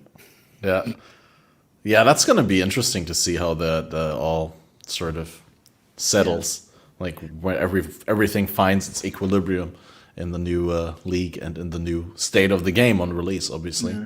It's kind of funny. I actually like Torchlight Infinite for this because they actually implemented their own price check feature into the game where you can just like click on an item and look for the price on the market just in game. I hope that eventually we might get something like that for PoE. I mean, LE, well, PoE too, obviously. But for LE, we get something like that where, like, you know, where I can just click on this item, be like, hey, like, what is this worth? I'm like, oh, wow, this is a really expensive item. Now, of course, they could look it up in the market and stuff like that. But like, how are they going to do that for every single item they ever drop without like you've played like with the PoE companion, right? With the price checking tool. Imagine playing without that. It would be awful, right? Yeah. Yes, I have no idea how this is going to work out. There's going to be certainly chaos in the first couple of days. Anarchy. Yeah. Listen, You're assuming we even get into the game, though. That's the problem right now. Oh my god, we'll get in the game. I mean, surely, The surely, queue will be dude. fine. The server. They purposefully set the release date on a Wednesday so that by the time that the weekend comes around, everyone is able to play. Why? You think that's why? Yeah, that's I have no meta. idea. Weird day of the week That's for been the new 1.0 meta. launch. That's literally been the new meta, Perry. Really? Where people will literally launch their games in the middle of the week because they're like, too many people are playing. Like launch. I mean, launching on a I Tuesday schedule my morning? podcasts to start at 11 p.m. GMT so that by the time it's quarter past, we actually are ready to start. So like the problem is right, is the way it works is you get a very large amount of people day one and then it trickles off and trickles off and trickles off, right? Well, what if we depends, do it on honestly. Wednesday? Yeah, what if we do it on Wednesday, get a decent amount of people, but then Friday when everyone's off work, bam, another resurgence, right? Instead of having one really, really big pile, we have like two mid-sized You piles. know, you're actually right about this. Yeah, This is the that's same why- way that yeah. PoE dropped their last league 2 weeks before Christmas. Because normally after 2 weeks you get the first drop off, but in that case, after 2 weeks, you get all the people who were only able to play after And Christmas holidays it means started. significantly less stress on the servers in this regard, because like all you Also- nerds are at work, you get wrecked, and they'll log in. Okay, Imagine now, making money. I was thinking more about like having relatively stable player Yeah, numbers for the yeah. first period of time after release, rather than having like Essentially, a they real just wanna big peak reduce and then the a real amount of- sharp drop off. It's funny that we're getting to this point where like too many people are playing our video game. We gotta stop it. It's a real problem, though. It's a good problem No. to have, but it's a real problem. In the short run, Yeah, it's in the a problem short for term, you it guys. is, In the long run, it's nothing but benefit because Yeah. that means more money coming their way. More money means better server infrastructure. I mean, I already heard that they did kind of go and splurge on infrastructure for this upcoming launch. So I'm hoping. Well, I mean, it's really hard though, we- right? Like you don't want to miss that calculation. You don't want to like overpay for capacity that you're not going to use, but you also don't want to have lacking capacity for all the people who want to play your new game, especially seeing that it's not a free-to-play game, but like all the people who are looking to play actually paid the $35. That might help a lot, to be honest. That might be the great filter. Okay, I actually like that. I just realized that since you have to actually pay for the game, that might actually reduce the amount of people playing on day one. So I we mean, at might least not in the be in a short big term. problem. At least At in the least in the short term, yeah. that mitigates. That Yeah. mitigates. Well, what they'll do is I'll watch Asmongold, be like, "Oh, is this game good enough? All right, now I'll buy it." And maybe that will reduce the amount of people playing day one. Who knows? It's funny that we have to be like, "I want less people to play. I want less people to play." Maybe we don't need less people to play because, like you said, because it is not a free-to-play game, but it is a pay-to-play game. Everyone that will be playing has at some point already paid for the server infrastructure that they are going to use, right? The capacity that needs to be accounted for. They've paid for it at some point, so it's probably a little bit easier for them to calculate. But than we've for also Path of had Exile. leagues like Legion though too, where like trade was down for like 8 hours, even though the launch was really good. Like Those are the best parts of Path of Exile. like Trade like, sites even down, you go to PoE global is chat. like the best game on the market, like hands down still, right, in my opinion. And even they have problems sometimes, you know. Even Blizzard had problems too, right? Like even Blizzard had problems, and they should have enough money to like fix these problems, you would assume, right? So like it's just See, Yeah. Blizzard's not having server problems anymore. I want to interject real quick. Is that because no one's Oh, playing? it's perfect that Baylor's back as well. I'm like, so we have our own podcast, Dread and I do, and as someone who hosts a podcast and periodically has notes as detailed as Catmaster does, I want to point out that we haven't talked about anything on the notes. Catmaster, is there something? Well, we have talked about tons of things on the notes. We talked about one, discovery and didn't we? mystery on release, biggest selling points. We talked about the factions. We went a little bit into gambling. We already did like 3 out of the 11 points. All at the right, very fair least. enough. I want to offer this as an opportunity in case Catmaster wants to talk about something else. I feel like one we've been big rambling thing about that I economy. want to talk about, especially because the topic has been brought up in the most recent interview with Jonathan from Grinding Gear Games, that the fellow content creator Woody Joe, how do you say that name, Woody Joe? Is it like pendejo, but like I Woody? always just say Woody. I Woody. don't know. Yeah, Woody. That's exactly what I did. Like I thought it was transitioned. Woody, I think we all call him Woody right at this point. I think we Yeah. all call him Woody. Anyway, Woody did a really nice interview with Jonathan, and the topic of in-game item filters came up, which is, I think, a nice joint topic between this Last Epoch podcast and the current development in regards to PoE news. Well, let's just talk about the item filter in Last Epoch. For those people who don't know in chat, Last Epoch has a very simple item filter. The item system is very similar to other ARPGs, similar to Path of Exile as well, in the sense that there's normal items, there's magic items, there's rare items. Then on top of that, I believe, please correct me if I'm wrong, right, there's unique items, and then there's unique items with the legendary potential that we already brought up, You can't which filter is essentially... between those, by the way. Sorry? Yeah. You can't can't filter filter them. between those right now. Oh, right. Okay, so they're the same thing in terms of... You have to look at every single one on the ground, whether you like it or not. Because you never know whether it has LP or not. Okay. Yeah. That is... I did not know that. That is unfortunate, and that's something that I Oh, hope trust will me, I change. know. Someone else didn't know that either. Above It was me. I'm sad. I had bad. the red pill baler so hard the other day. Nah, 'cause- I've still fixed that since then. Oh, you have? Because Yeah. like what happened was right now in LE, Perry knows this. Not many items actually drop. The way it currently works in LE, before we talk about the item filter, is things like drop. Like you'll have like kill a pack and like 5 items will drop, and then your rarity will bump up the chance that those can be exalted. It's not like as if you'll have more quantity or anything like that. So you're not really filtering through many things, if that makes sense. So like you don't need like this 50,000 rule filter to play the video game properly, right? Yeah, yeah. Like, It's not like in PoE where you actually can't play the game without a filter because you can't see the ground. So I got real excited about making like a big in-depth filter. And then I was like, oh, I still need to ask a few questions. I'm going to get Dread on Discord to ask a few questions about it. And it turns out you need like 6 rules. And then you can just I served him the biggest red pill ever. I'm just like, Taylor, what are you filtering? These are the items on the ground. I'm at 300 corruption. This is like the end game, quote unquote, right? There's like 5 items on the ground. Like, Yeah. So what are you filtering? since then, I built out my own filter that's about 4 times that long.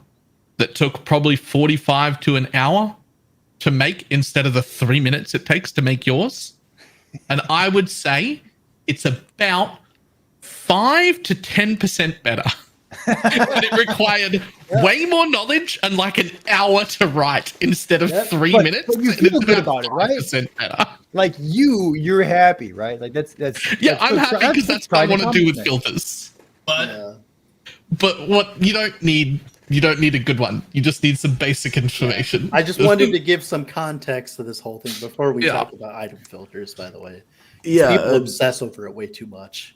Well, there's a quick interjection here from chat because you just mentioned that you can't. The item filter doesn't distinguish between uniques with LP and without LP. How many uniques do you find in an average end game instance? One, Is it 2. One a map, maybe 2, yeah.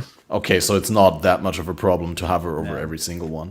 Like I said, like going up in content does not increase quantity. All it does is just increase rarity. So like there's not more items dropping, just the items on the ground just drop with better rarity. And we all know how useless rarity is in PoE for the most part. So I mean, Rarity's pretty good in Last Epoch. I like think it. it's I know, way I better know. here. I know it is. Yeah. I'm just teasing. Yeah. Rarity's way better than LA. So and Speaking of the loot filter in Last Epoch, I love talking about it, so I'm just gonna jump in. go for it. It's awesome. It's just it's definitely one of like the selling points of the game, and it's not like a flashy selling point of the game. So like the combat feels good, or the monsters are cool, or the abilities are cool. It's like the loot filter. You really got to play with the loot filter. In case anyone out there is also an IT professional, or at least used to be, it's literally a firewall. If you've ever made a firewall, it's set up the exact same way. It's like, Oh my god, it is. it is. It's literally a firewall. It's beautiful in its simplicity. I never Yeah. made that connection. That's I've never exactly set up what a it is. firewall. Oh man, well, you could basically be one after playing Last Epoch. But yeah, like you can delete all Like you can do a hide all items, and then like a rule on top of that, show exalted items. That's 90% of your end game loot filter right there. You don't need much more than that. You can make it better. You can make a good leveling filter. You can hide the idols you don't want to see. You can highlight the idols that have health on them. You can recolor stuff. If you're only going to use two-handed axes, you could hide all other base types other than two-handed axes. And then on top of that, you can do show all exalted items. So if there's an exalted two-handed sword, you're still going to see it because that supersedes it. Because like it's a rule like visually on top of it. It's so good. And there are so many people who come to Last Epoch from Path of Exile, and I feel like a lot of what I do as a content creator for Last Epoch is like an emotional support for people who are coming over from Path of Exile. They're like, do I need a build guide? No, like it's okay. Don't worry about it. Do I need Neversink? Neversink's a really nice guy. You don't need him. It's okay. Like do I need a loot filter? You can do it yourself. You're fine. You don't even need a loot filter, and you just like it's a couple hours in the game, you'll realize you might want one. Like it's okay. It's the loot filter is really, really intuitive once you look at it for 5 minutes. Mm-hmm. But just to be clear here, you could perfectly fine just play the entire game, gear your character to the max, and like finish all the encounters without ever adjusting your loot filter. You'll get to a point where you realize, hey man, I really wish I had, necrotic resistance, and then you'll open up the loot filter and be like, what is this thing? It's like, oh, highlight items that have necrotic resistance, and that's a great start. And then you just build it out from there. It's not. I don't think you could play the whole game without ever opening the loot filter menu. I do think that people are going to be very worried when they open the loot filter menu because there are no rules in it and it's scary to look at. But once you've spent, even if you're just a casual, non-degenerate gamer of any kind, you play like a few hours a week of video games and you don't know what you're doing, and from PoE you think, oh my god, loot filters, this is insane, because it is in PoE. You spend 10 minutes the first time looking at how it works and it explains itself to you. Like it's just there and it all makes sense. Yeah. And once you put in those 10 minutes, you're gonna feel empowered. You're gonna feel like, thank God I put in those 10 minutes, because it's really not that hard. My explanation for this, the way I put it, whenever someone asks me about loot filters, because oh my god, is it like one of the biggest questions I ever get? It's like, can I have a loot filter for this build? Can I have a loot filter for this build? Dread, can I have a loot filter? Right? That's like always. I'm like, dude, watch this 10-minute video. I swear to God, just watch it.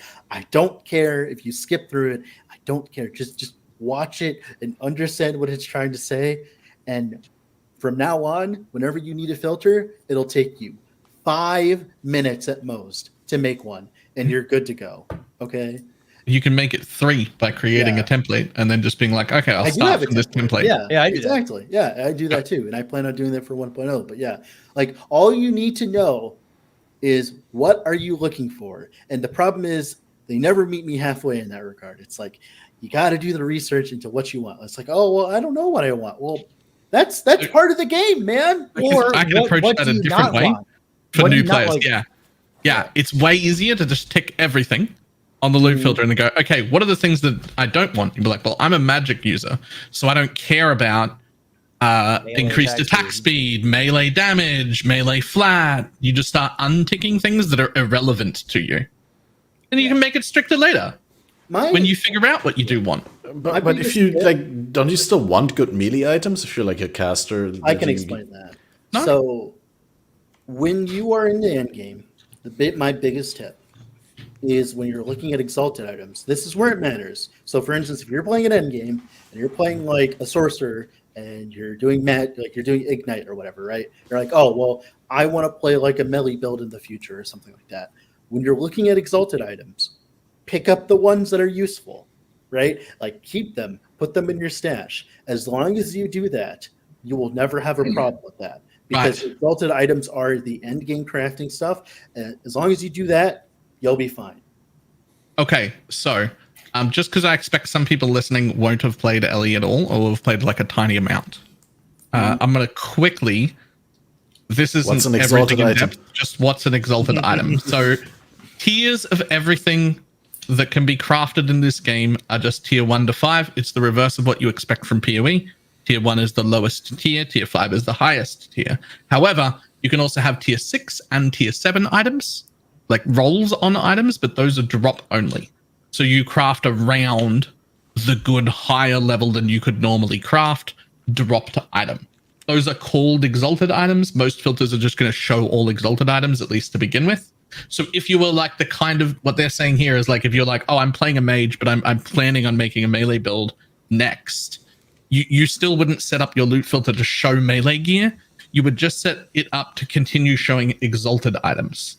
And then you would pick up, oh, there's that one-handed sword that's got flat melee fizz on it. That might work for my next build. Those exalted items also, correct me if I'm wrong, I think have higher forging potential. Yes. You can craft Yeah. on them more as well. The higher rarity, the more forging potential. That's why they're really good in in-game, because not only do they have really good affixes, they also let you craft on them more.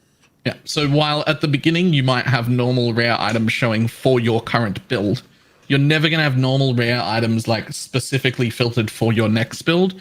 Your next build, you're going to pick up exalted items off the floor and be like, yo, that could be usable for my next build. I'll put that away.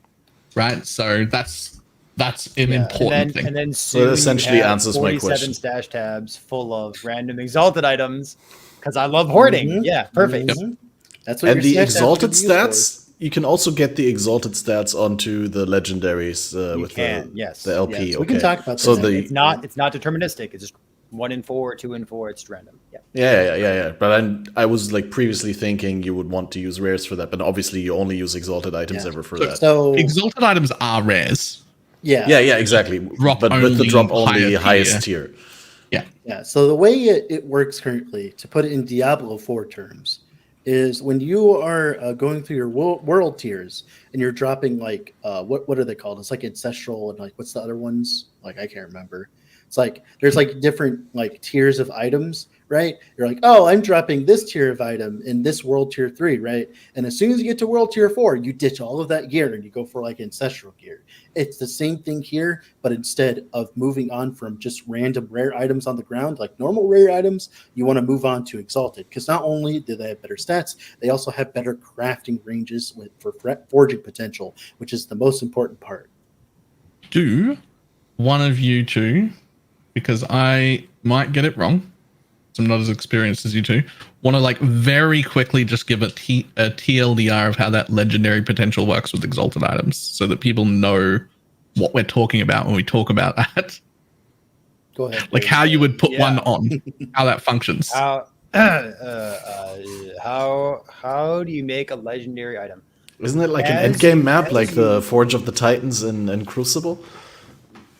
Yeah, so you will find items on the ground that So you're gonna find unique items on the ground, and you're gonna have like all unique items show, and some of them are gonna have like a 1 or a 2 or a 3 or 4 next to them, and you're gonna start scratching your head like, what on earth does this mean?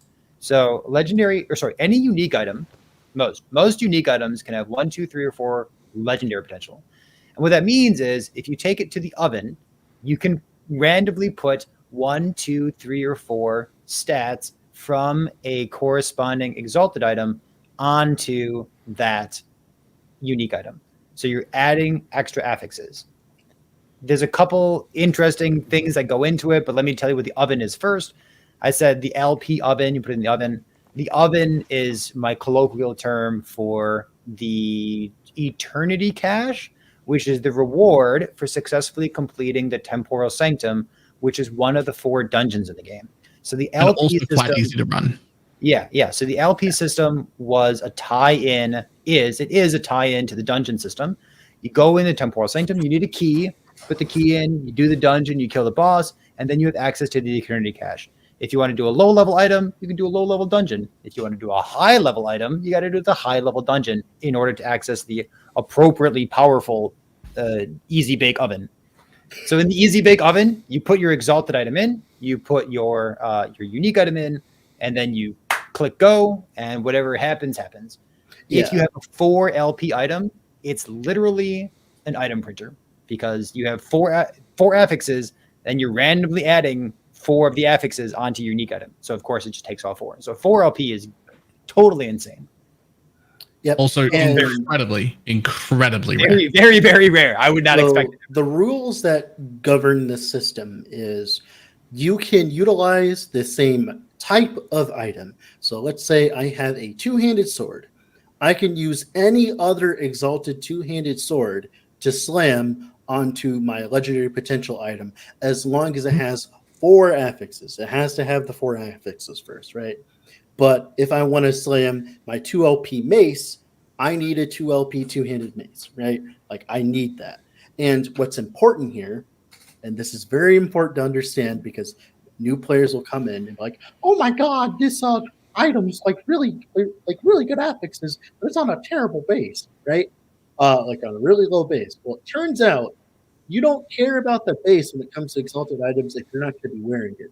Because if you have like a level 1 hat that has T7, like it has like +4 to static orb, right? But like you never want to wear it because it has like 20 flat armor on the base. You keep that and you use it to slam into the legendary item later on because you lose the base, you gain the new base, i.e. the unique. So that is why exalted hoarding is such a problem in Last Epoch right now. The one other point that I think is really, really cool, but won't matter for the league start. When you do this, when you slam an item with a rare item or the exalted item onto your unique, it doesn't change the level at all. Which does mean for alts, you can get like these like level 5 weapons and put like level 80 affixes on top of it. And then your alt leveling process could be disgustingly fun. That was a very recent change, by the way. Before, it would take the new item requirement of the affixes you put on the item, which was absolutely awful, by the way. The new system is so much better because like now you can do a leveling alts. Being OP while leveling is a very safe thing for a developer to let me do. Yeah, let me be so OP weird. while leveling, please. It's so weird that like that's such a big problem. I'm like, if I'm playing my second character, why can't I just juice it up? Don't let me be super OP on a league start. Yeah. Sure, make me struggle, make me get through whatever. That's fine. My ults, no. Let me obliterate everything. Let me run at Mach 10 and one-shot everything while I'm leveling. It'll be fun. I'll enjoy it. I'll make more ults. It's great. True. If I want to make my stupid 4 LP Harthanon's Vow and like dominate the game with it, let me do so. You dominate the first 20 minutes of gameplay. You just dominate it. Like I've already done the work. I've already got high level characters. I've already found the uniques. I've already slammed stuff into them. I've made leveling gear. Just let me be OP. Yeah, it's a good system. Just be OP. Great. So much better. Yeah. Would you guys have been fine with the game not having an item filter editor at all? No. No. I mean, like the thing is, not many items drop, but it would just like we used to not have an item filter, and those were dark times. So yeah, like not having an item filter in an RPG, it's a bad call. You can so items drop identified, and this is a big difference from Path of Exile, right? Because you don't have the scroll of identity, ID scroll, whatever it's called. That's fair to point out. Yeah, so items drop identified already, and you have fewer items that drop. And honestly, if you didn't have a loot filter, you would get to the point where like Dread and I are right now. You kind of know what an item's going to have on it based on its name. So you can have the full name, like a shortened name, or like the Giga short name where it shares no information with you. But like, so the prefix, like it has prefix and suffixes like just the Path of Exile. The prefix mercurial means it has movement speed on it, and the suffix of health or of the giant, those are both health related suffixes. So if you see like a pink, which is like the pink is like the default color for an exalted item, if you see a pink item on the ground that has mercurial boots of health, you're like, oh, it's either got exalted health or it's got exalted movement speed. Both of those are great. Let me go hover my mouse over it. Oh, okay. So the drop only mod is always one of the two that is mentioned in prefixes or suffixes. Because rare items. I don't think I've ever had dev confirmation about it, but I think it's like 95%. If it's untrue, it's incredibly uncommon. It's not, but it sure seems like it. It feels like that's true, but I also don't know. I've never asked, but it really seems like that's true. It's never mattered. Let's put it like that. Yeah. It's just interesting because I was gonna wonder like how does the game decide which of the affixes are implemented. I'll be honest, I turned on the short names like 5 minutes into the new loot. I use short names 5 minutes into the new loot filter. I love the medium name. Medium names are so good. Yeah. Yeah, that's weak filters. like the reason I'm asking whether you would have been fine with no filter editor in the game is, like I said earlier, there was an interview recently where a Path of Exile developer was asked, will there be, even if only rudimentary, like small options in game, wouldn't it be cool if we could adjust item filters in game? And they concluded that they would rather not have something like that in the game. They pretty much gave the same reasoning as to the graphics settings as the logout timer, right? Where they said if that was in the game, then it would give people who watch streamers or who play for the first time the feeling that that's something that they have to do. But philosophically speaking, well, am I right in assuming that you say that PoE should also have an in-game item filter editor? I mean, it's way more complicated with way more items than at this point, like it works for Last Epoch because it was built from the ground up with that intent, right? Like with Last Epoch, it's not complicated enough to like merit that, because right now in the end game, when I'm playing in the end game, all I got to do is just show exalted items and uniques, and I'm good to go, right? And for a simple filter, that's fine, right? Yeah. Go ahead. I think maybe a larger reason why it works here is because we're not identifying things. We're filtering from mods, not filtering base items. Like PoE has like, I want to guess 45 times as many base items, and the base item is significantly less relevant, but you can't see the stat anyway. So like doing filters in game in PoE would be insane. That's a great difference between Last Epoch and Path of Exile too. So the places where your base type matter the most, and this is me playing Path of Exile 3 years ago, but the places where your base type matters most is like an energy shield build, right? Like you want the best bases, you want the highest ES, maybe you want armor because you're using Aegis Aurora or something, but that's where your base type really matters because those are the stats that matter most for you. That's the kind of base types that you have for every gear slot in Last Epoch.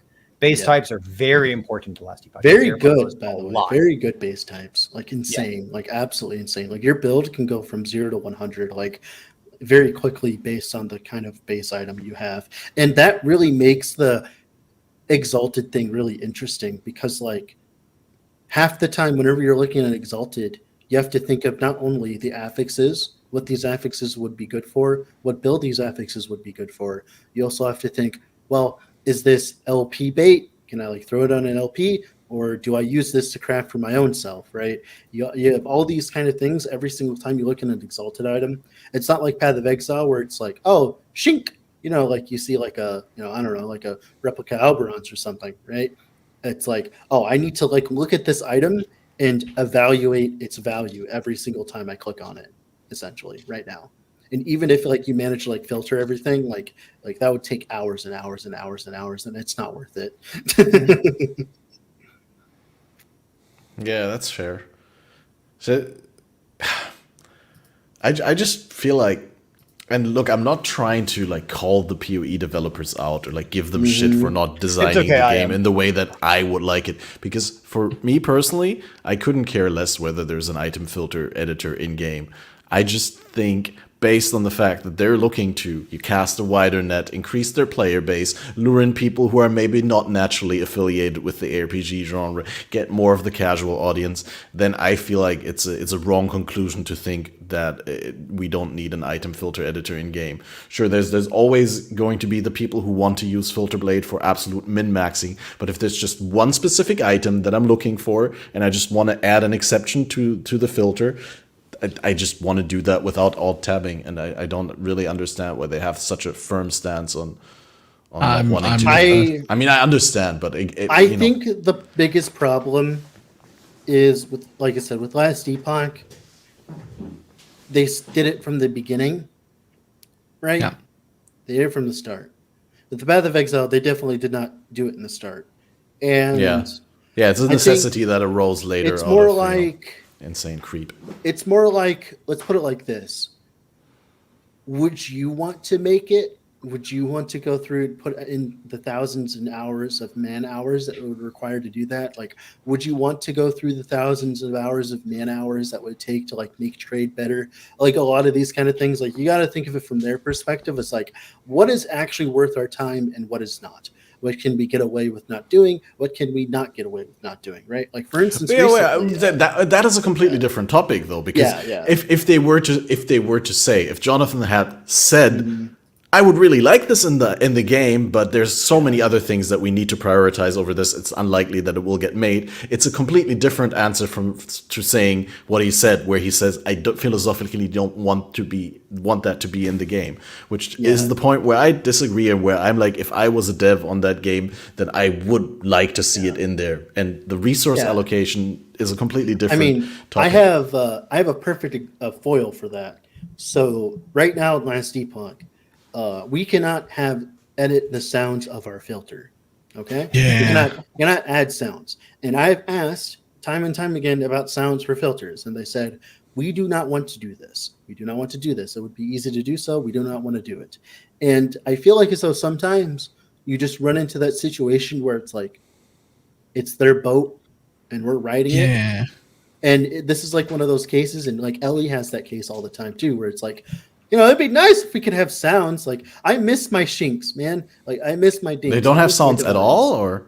They do, but they're terrible. I'll be honest, they're just terrible. Okay, but that's just a matter of hiring a good sound designer and doing like I an would like obscene to amount be able of to make sounds. my own, right? Like, I can already make this filter exactly what I want. Why not give me the ultimate?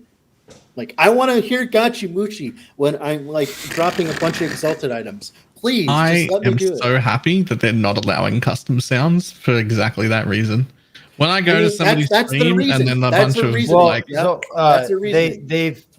they're not against sound options. They are against custom sounds. Yes, so I would like some. Just give us better bass sounds, and I wouldn't care. Like, give us like equivalent bass sounds, like PoE, where like when I hear like like a clink and a swing and I've been here. Let me choose the clinks and swings. Okay, I am literally like an addict that can't get his fix because he's playing Last Epoch. That is literally why I go back to play PoE every. You want the exalt drop sound? I want the divine drop sound. Yes, I want that back. It's a beautiful sound effect. Give me something like that. I'll be honest right now. I turn off my volume for the game. I don't listen to music.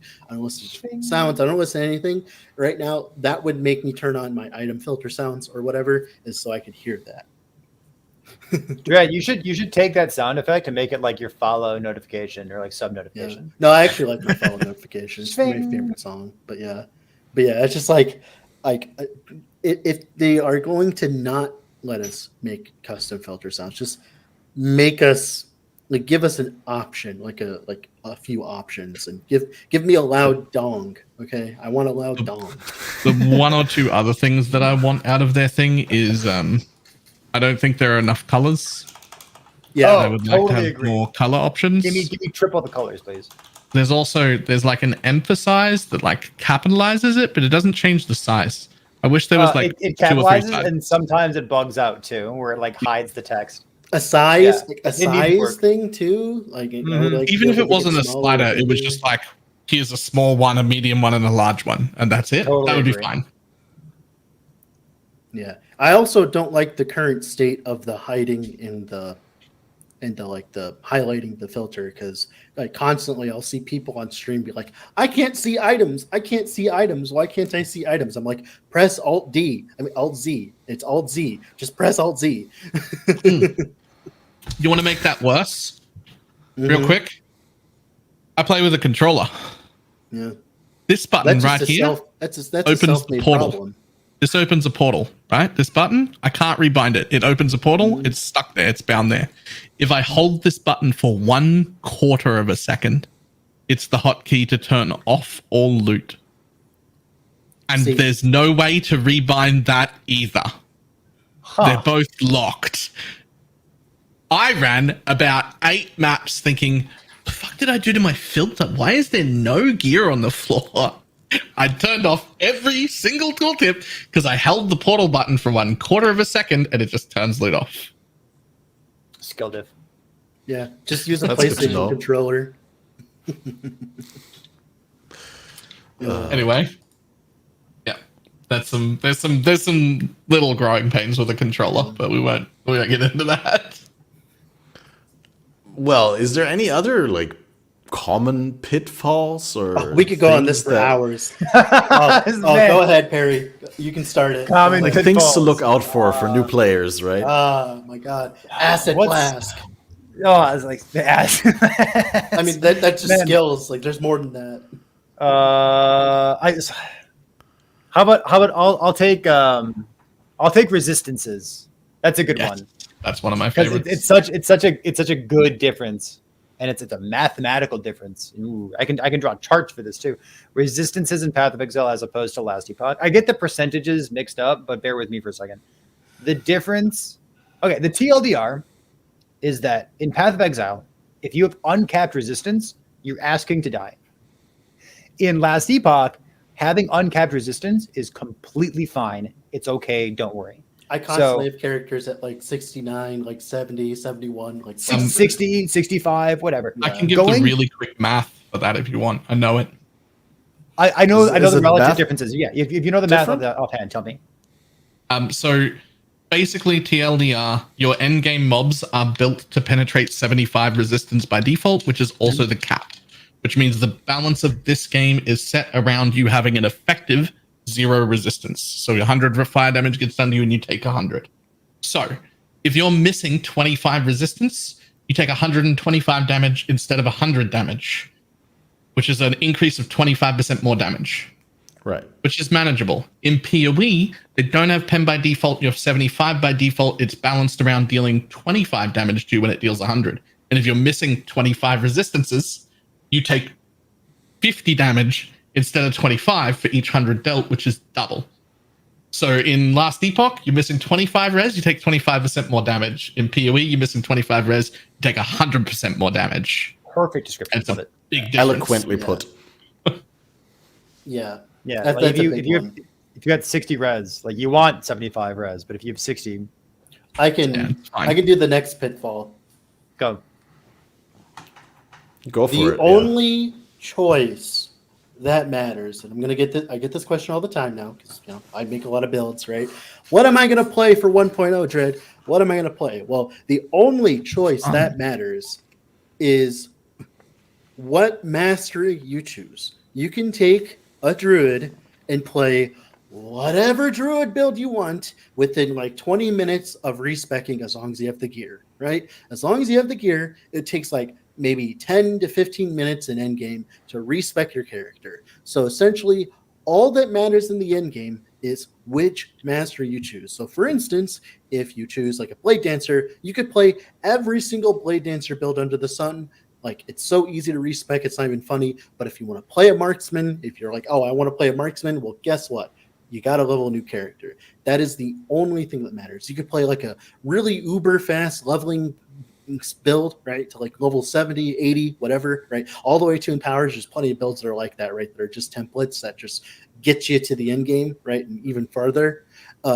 All that matters is what mastery you choose, right? So for instance, if you're like playing a shaman and you choose a shaman and you want to play a different build, well, you're screwed. If you're playing like a beastmaster, right, you have like 20 different beastmaster builds to choose from. Like, you have like a smorgasbord of opportunities, right? That is the only thing that matters, is what The mastery point you is, choose. yeah, the mastery is the only thing you can't change. Everything else can be changed. The mastery itself cannot be changed. Yep. And that is very PoE important to people know. is your ascendancy, by the way. That's what they're calling. And Yeah, ascendancy. it's your sentence. Yep. And the way it works in like Last Epoch right now, you can play a leveling build. Like, let's say like I want to play like Holy Trail up until level 80, right? And then swap into like Flameburst Warpath or whatever. That is very easy to do. You do not have to worry about respecking or anything like that. That is a very easy thing to do. You don't have to worry about respecking. You don't have to worry about regret orbs. You don't have to worry about any of that. It is very easy to respec into anything else you want after leveling for a bit, right? It's a small little growing pain where you get your skills leveled up, but like you can play like because like I'll have plenty of people come to me like, hey, Dread, like I want to play the build that I want to level as. Well, like I'll be honest with you, buddy. Like swipe from levels 1 to 20 sucks. Play something else, right? And they're like, well, like they're from Path of Exile. And they're like, well, that would be impossible in PoE, right? Because I'd have to completely change my respecking and all that, right? Yeah. Like I'd have to get like all the regret points and all that. Well, Last Epoch, that's not a problem. You just respec as soon as you're able to, and it's so much easier. It costs gold to respec. It's a laughably low amount of gold. Yeah. It might as well be free. It might as well cost 0 gold. Yeah, to completely revamp an entire character from level 100, it would take about maybe 300k gold or something like that, in like maybe 10 minutes of your time. Well, it may be worth noting at this point that unlike with Path of Exile, when you do respec the skills and the skill specializations, you do need to play a little bit to regain the points in the skill specialization tree, right? After you refund them, you don't instantly have them back in order to... Yeah, but it's important to note. Because Actually... You got like a fully specialized skill with like 20 points into it, and you're like, okay, but I could get the other side of the tree and get this or that.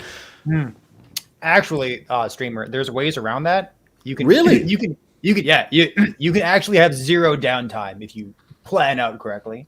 So while you're doing your Monolith of Fate, some of the echo rewards are tomes of experience. So imagine, close your eyes. Let me take you on a journey here, okay? You're playing Swipe, and you want to respec into Thorn Totem instead, okay?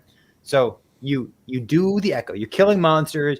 You kill the boss. It says echo complete. You portal out, and then you stop. There's 3 tomes of experience sitting in front of you. Don't pick them up. You open up your skills, you respec your skills, you click into the new skill, and then you walk over those tomes of experience. You now have like a level 19 or maybe even a level 20 skill. Done. 0 downtime. Yep. That is...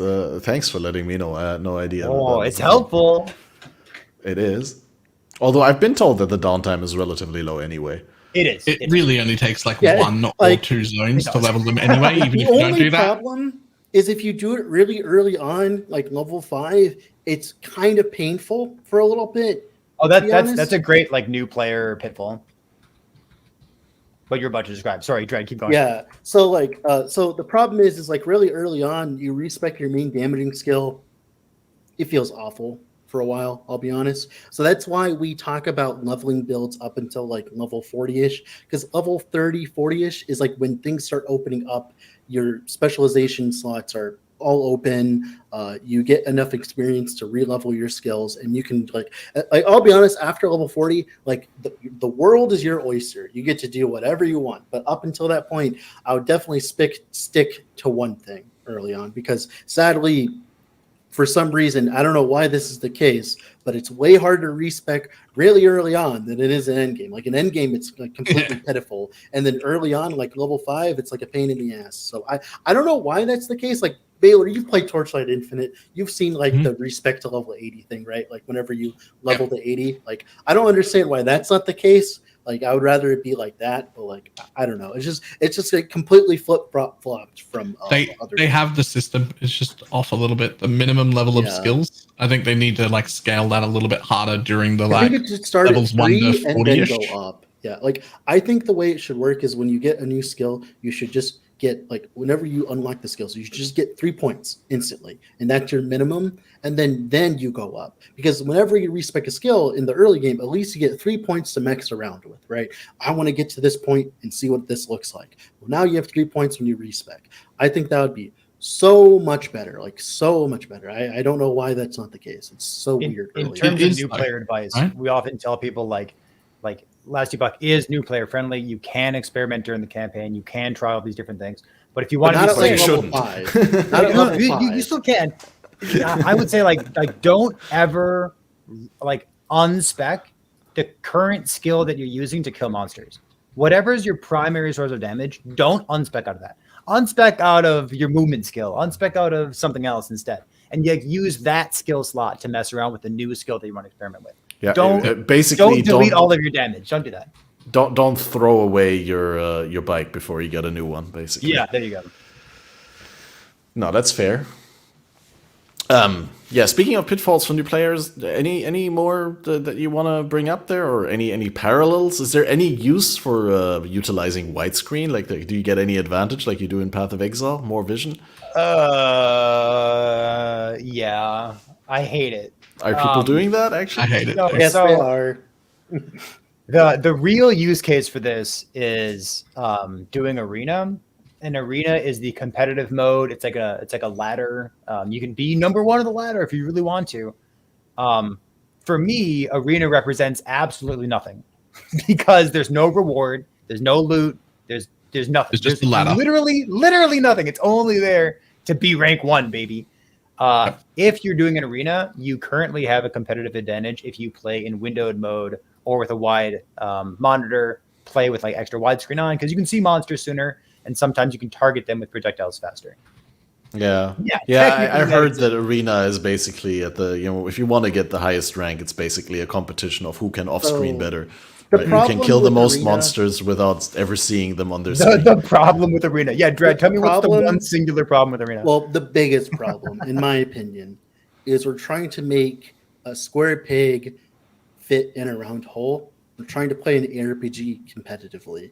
And sadly, due to the nature of an ARPG, where the nature is to break the game in a way, right, and not be fair, that's the whole point of it, to feel strong against the mobs. Like, you don't want to be fighting the mobs and be fair, right? You want to be unfair. You want to kill them all the way across the screen, or you want to be immune while doing it, or you want to do a gabillion damage to them, right? And thanks to that fact, it's an ARPG, and that's the way it is, right? It means that no matter what you do, no matter how you try, no matter how hard you try, there will be that one person that will find that one build that will literally completely change, like, that will completely be stupid. Like, for instance, in the current arena meta right now, the one that's at the top, I think, that used to be at the top at the time. This was like before all It's the the Lich Rune build, Masters took yeah. over. Well, other than the Lich build, this is a different one. There's a guy who would literally sit in the corner and hold rebuke down, which is like a defensive skill. You like sit there and it's like a turtle shell. Right? You just sit there and do it, and then let the minion do all the work for you. Right? That was the top arena build at the time. Right? And now the new top arena build is some Rune Master abuse, and then there's the Lich stuff, which is a bug. But like essentially, you're asking for the system to get broken, and you will never ever have a fair fight. You can never play fair. You have to abuse things. You can't be nice. Right? On the other Sounds like hand, Delve. Yeah, there's a lot of similarities with Delve. On the other hand, arena is sometimes fun. So if you want to compare yourself to yourself, and if you want to like see how this build compared to that build, or like maybe you personally want to get better at it, or maybe you're doing one of those short form weekend tournaments that are hopefully going to be returning, like these community run events that last like 2 or 3 days, those things are very fun, and those have all taken place in arena in the past. So like, I just want to quickly at this point take the moment and say that I fundamentally disagree with what Dreadful just said. Oh, So- really? Like, That's how it's been I- for the past few weeks, by the way. No, I mean in general in ARPGs, what you said that you don't want to fight mechanically. Does that mean you really don't want to like circle around a blue pack of monsters for like 20 skill rotations? That is the fun of the game for me. Well, no, I no, don't no, know if that's you're not- kidding. PoE2, by I the don't way. know. That's not what clue I'm if you're getting kidding. at.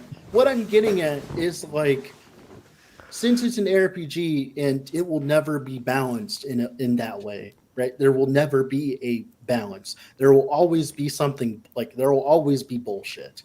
Like you'll be like, oh my god, I'm pushing on my like Rive build and it's amazing, and then you just see like the manifest armor build like sitting in the corner like, oh, don't hurt me, and like you see him like push 3 times as many ways as you, right? Like there's always going to have that happen, and it's always going to disappoint people no matter what. But the Rive build, when you're only getting to 300 or 400 waves in the arena playing Rive, this melee character that really doesn't have many defenses to it, that's a lot of adrenaline.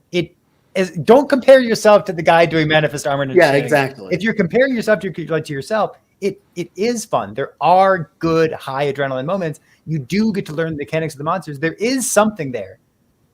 It's fun. It's I fun. like it. No, I think it's fun. I just think that you have to go into it with a different mentality, right, than like a normal competition, because there will always be the bigger fish. Because someone's cheating. Yeah. Not cheating, but like, you know. Yeah. Am I the only person that just heard Capmaster describe a fucking nightmare scenario that would make me want to quit I playing? have no idea if he's kidding or not. That sounds No, miserable. that's exactly how high tier arena works if you're playing fair. If you're playing fair, that's high tier arena, Baylor. Yeah, it is. He's like, Isn't the fun running around a blue pack of mobs for 20 skill rotation? I was intentionally hyperbolic, but No, I do that's really exactly how it enjoy works. those situations in Path Yeah, of Exile a what if- lot. I mean, what I if am the someone who entire- was Oh, an early adapter. Maybe Catmaster is really going to enjoy Arena. What Like, just go- maybe- go I play did a- enjoy Arena back when I Go played, but play I a didn't fair, like. normal build. Yeah, you'll love I it. love It's how great. Catmaster was just like, guys, I know this sounds crazy, but what if the entire end game of like Last Epoch, right? It was like mudflats over and over. The entire end game on 1.0 is like Arena. It's just mudflats over and over again. Sounds like hell. I want to kill hundreds and thousands of mobs and obliterate them all. That's what I Yeah. want to do. With zero effort. I want the effort to be in building the character to get there, or designing it, or making choices, not in the like fighting the mob.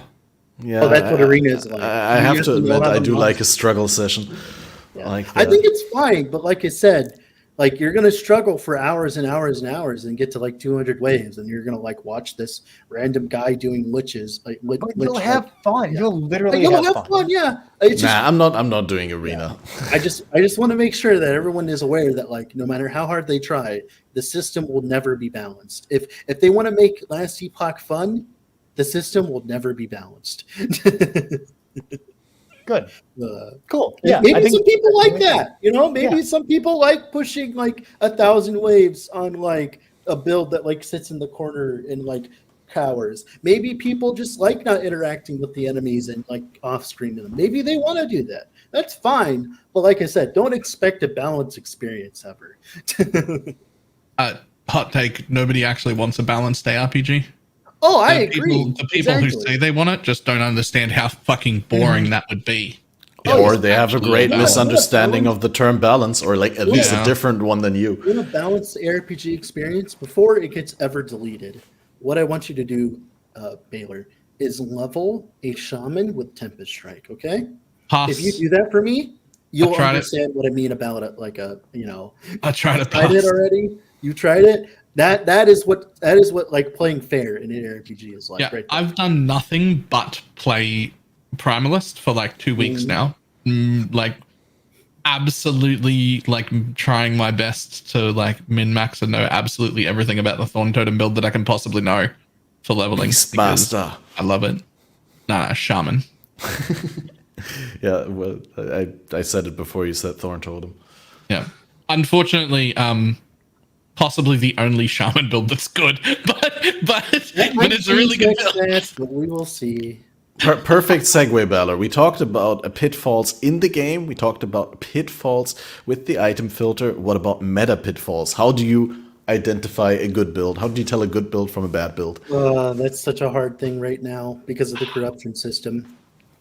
Yeah. And All there's, right, you know what? Let me try. bugs, Let me try. and go ahead. I'll let you do it. So so I just ranted about this recently. So all the like the talking points are still in my mind. Maybe I can do better this time. You need flat damage, you need % increased damage, and you need more damage.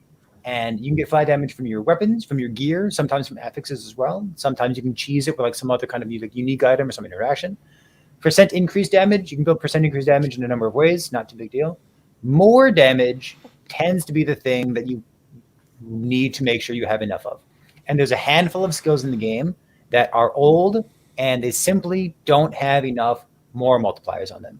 And we make this joke about like just open up the skill tree, Control F, type in more, and then type in multiplicative and see if there's access to enough more multipliers in that skill tree where like you can pick up this one and this one and this one and they're not all contradictory and they all work together. And that's a good kind of way of figuring out, am I going to get enough more damage multipliers to go along with this build? And to add to the let me go one more. Okay. Yeah, you're good. So like sometimes you just don't have enough more multipliers. And a good example of this is something like Cinder Strike. Cinder Strike is it's like a fire combo skill that you get really early on. You can use it as bow or melee as a rogue character. And like new players like it, and they really do. But there's just nothing says the word more. There's one node that applies 1/3 of the time, and you can use it for utility. You can use there's meta things you can do with this. But if that's going to be your primary source of damage, there's just not enough more damage written on the skill. So those kinds of things, like those old skills, if it doesn't have more on it, it's really hard. You're going to be working harder than other builds are. To make it in Path of Exile friendly terms, imagine if every single skill gem in the game had a random amount of links associated with it. Like, for instance, you had like Double Strike, and it had a 6 link worth of damage. And then you have Tornado Shot, which has like a 1 link. Or you have like Lightning Arrow that has a 3 link. Every single skill in Last Epoch, sadly, right now, is like that. It is completely random. There's like Earthquake, which would have the equivalent of like a 13 link currently, right? It's true. Like, It's not wrong, because there are archaic melee skills in Path of Exile that you require 2 additional links just to get Melee Splash and Ancestral Call to have the basic functionality for a skill that normally only takes 1 socket. So you're spot on with the analogy. And just like Path of Exile, like the newer skills in Last Epoch tend not to have this problem, and the older skills, some of them do. Okay. Yeah. So the best way to tell whether a build is going to be good enough is to just ask a content creator who has been playing already? Me. Yeah, that's the honestly? only... No, Dread. No, that's the only way. You have to ask me. I only reply to subs, twitch.tv/PerryThePig. It's really the only solution. I'm sorry. Honestly, the actual best way is just to play the skill. And if it ends up being shit, respec into something else. And the thing is, right? The thing is, like what I just mentioned isn't even like entirely true, because there are certain skills that have no links, technically no more damage modifiers, that are competitive, if not better, than other skills with a bunch of more damage modifiers. You have stuff like Frostclaw, where it doesn't have direct more damage modifiers for the most part, but it has things that super juice its damage, right? Like mechanically change it in some way. Yeah, that make it more superior to other skills, right? So, like, for instance, recently with the Falconer reveal, there's a new skill called Net, right? And this Net has an interesting interaction with Puncture. Now, Puncture is like a melee stabby skill, right? And normally it's only used for utility. It doesn't have enough damage to do itself like anything at endgame, right? But when you take Net and you turn it into a trap, and you throw 3 net traps at once, right? And then all 3 of those net traps proc Puncture, then all of a sudden, Puncture is pretty good, right? And that's like the problem is, like, even with what we just stated, you can completely like flip it up. Like you don't have to have more damage to play it. Like, for instance, one of my favorite builds that got murdered into the ground was Serpent Strike. Serpent Strike, the way it worked is it's a poison melee attack skill that like stabby, right? And the way you skill damage with it is it would gain a ridiculous, and I mean like absolutely ridiculous amount of increased damage for poisons based on how many times you've attacked recently. And you could build as much increased attack speed as humanly possible into your tree. You'd apply all these poisons. Those poisons would penetrate enemies. And as you got more poisons on the enemy, you do more damage. This isn't the case anymore. But still, that was before like all the nerfs and all that, right? And the skill had no more damage modifiers than its tree, but it dealt just as much damage as like all these other skills, right? Just because it had that interaction with attack speed and how it would like build onto itself, right? And yeah, and the problem is, sadly, there's no like right answer, but the best way, the first thing you should do is like what Perry said, look for more damage modifiers, right? That's the first thing you should do. That's the easiest way of going about it. If it does not have more damage modifiers, then what you do is you go bug Perry with it. Another skill that's coming to mind is I played a terrible build somewhat recently. I played melee mana strike, and I was scaling bleed damage, and it was really good at applying bleeds. It applied 1,000 bleeds, no problem, really, really easily, but it had no more multipliers at all. So it was like death by 1,000 cuts. It was like the bare minimum of what I would call viable for a build. Yeah. But on the other hand, if you did something that had a little bit more support in it, you could, instead of scaling bleed damage, you could scale something called spark charges. So like mana strike applying spark charges instead of applying bleeds. Well, spark charges, they have support over here, and they got support with a unique item, and you can support them like this and support them like this. And like, it's not directly written on the skill tree, but it has more support from these other things. And like that's just something that you learn by messing around, by experimenting. Yeah.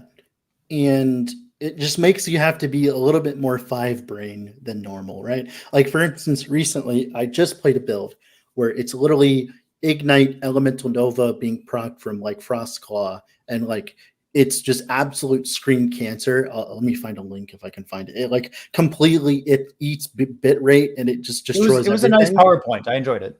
Yeah, it was a very nice PowerPoint. I'll link it in chat here. And if for everyone who wants to look at it, wants to look at the 2 pixels. And that build does about what I would say the bare minimum of single target DPS. It does like 200 to 50K, 250 to 300K ticks on the dummy right now, which is like where I would say like about there, right? That's like where I would say like after that, like if you go lower than that, you start having problems. And the reason why that build is okay to be like that, right, where it's like at the bare minimum of DPS, is because it deletes the entire screen. So you spend a little bit longer on a boss, but your monolith gameplay feels absolutely amazing, just absolutely positively amazing. So there's a lot of builds that are like that, where like they don't have as much single target, but they're like this, where the build just is amazing, like on clear and stuff like that, right? And that's another nuance when it comes to it. But I would say like that's around there. Like, so to give a good standing for new people is right now the average Oribus kill at like decent corruption at like 300, 400 corruption right now is around a minute, right? A minute. If you're faster than that, that's great. You're doing a bunch of damage. If you're a little bit slower to 2 minutes, you're like a little bit less than average.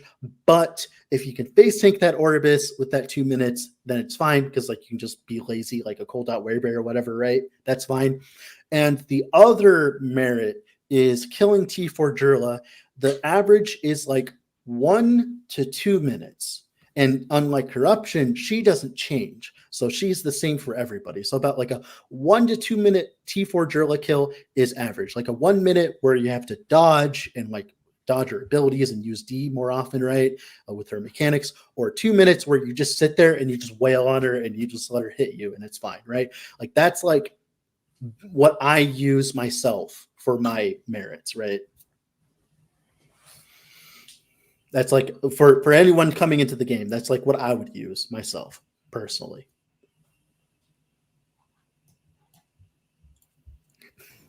So, go ahead. There's one other thing we haven't touched on, which is something that I've been harking on about for a few weeks now because it's exciting to me, although I don't get to experience it, which is specifically for people who haven't played it before, who are getting like interested and like, yeah, I might actually play this on launch.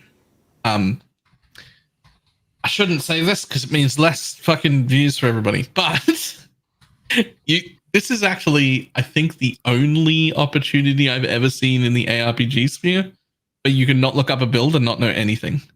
Oh yeah, it's great. I say love it. Yeah.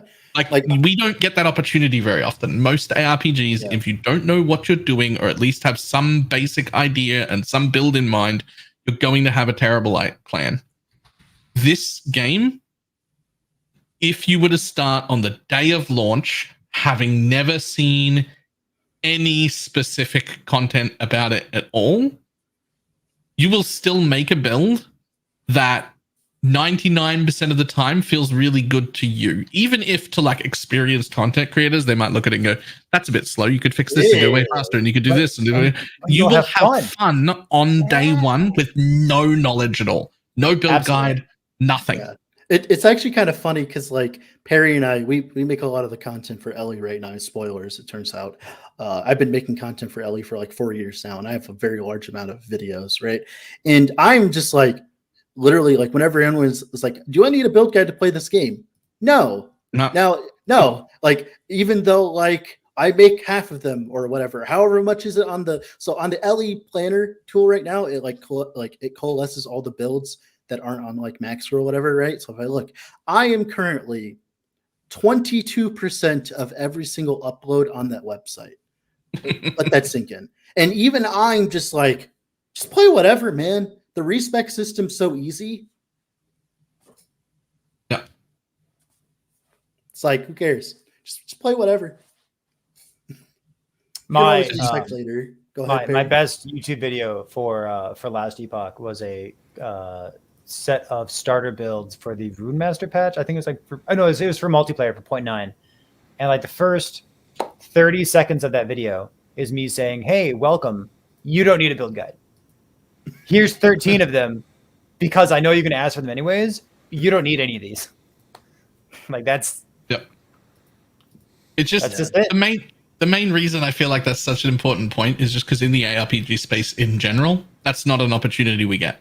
You You want to don't get to go into games blind and have a good time in ARPGs. That's not how it works.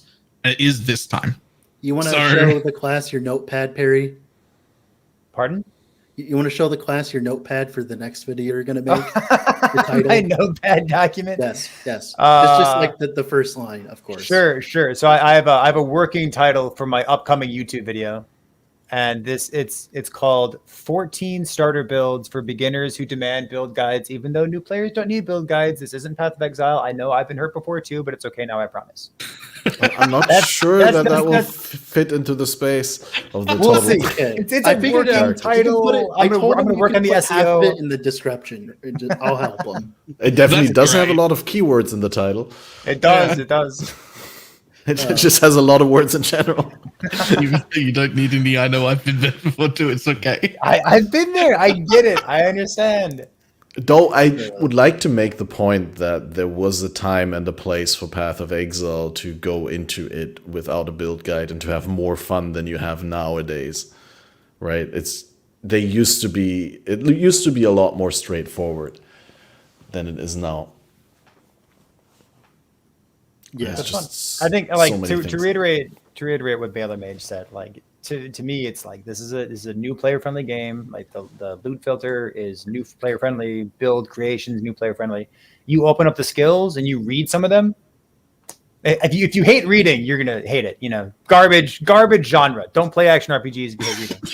But if you like, open up the skills, read them, click on some stuff, try to find some synergy, something that you can build around, you're gonna have fun even with no build guide, and that's so important to me. Well, what are you going to play on launch? Man, all right, let me tell you what I miss most about Path of Exile. All right, what I miss about Path of Exile, like the 3-month, like the cyclical the releases, Is telling people to wait for patch notes. No. I loved being indecisive. I loved having like 4 ideas and like the butterflies you get in your belly. And like, I don't know what to pick. It's like, am I making the wrong choice? Catmaster's playing this. Dread's playing this. What should I do? I currently on the fence. I as well, really by the miss way. being indecisive. And like currently, I think I'm going to play Warlock. I think I'm going to play something like that. But now we saw the Healing Hand skill tree, and the Healing Hand skill tree That looks so good. really good. I'm a Gathering Storm lover. We got the Gathering Storm skill tree, and that looks really good. And all of a sudden, I don't really know what to do anymore. So I don't know. I love feeling like that. It's a really good thing for me. Yeah. Put all the ones you're interested on a wheel and just spin it 2 minutes before launch and be like, all right, that's the one. Well, no, and then if you feel bad about what shows up, just do the other thing instead. It's like, listen, so sometimes I ask my wife for input. Not all the time, just sometimes. I don't want to, but I asked her for input. I was like, hey, should I play a Falconer or should I play a Warlock on the 1.0 launch of Last Epoch? And she's like, you know what? You should play a bird. And I was like, I was kind of leaning toward a Warlock already. Thanks for making it easy. I'll play a Warlock. So like I've got this bad habit. I don't know if it's a good habit or a bad habit, but I've got this habit of like kind of doing the exact opposites of what she recommends. So she's like, you should play Falconer. I was like, well, that basically locks it in. I'll play Warlock. I'll have my wife come over and I'll have her like look at what I'm playing. I'm like, do you like this? And Is it pretty? Do you like pretty cool explosions? Like for instance, my favorite moment from that was I was playing PoE and I was playing Cock Ice Nova with like the frost bolts, right? She's like, oh my god, look at the bubbles! It's the bubble build, and I just died. Yeah. Yeah. I mean, as a PoE player, I don't have a wife. My wife left me. Who is he kidding? Who knows? All right. What did I want to say? I had to make that joke, but it sadly became reality for some people. Anyway, you did give me a non-answer. You didn't tell me what you were going to play, right?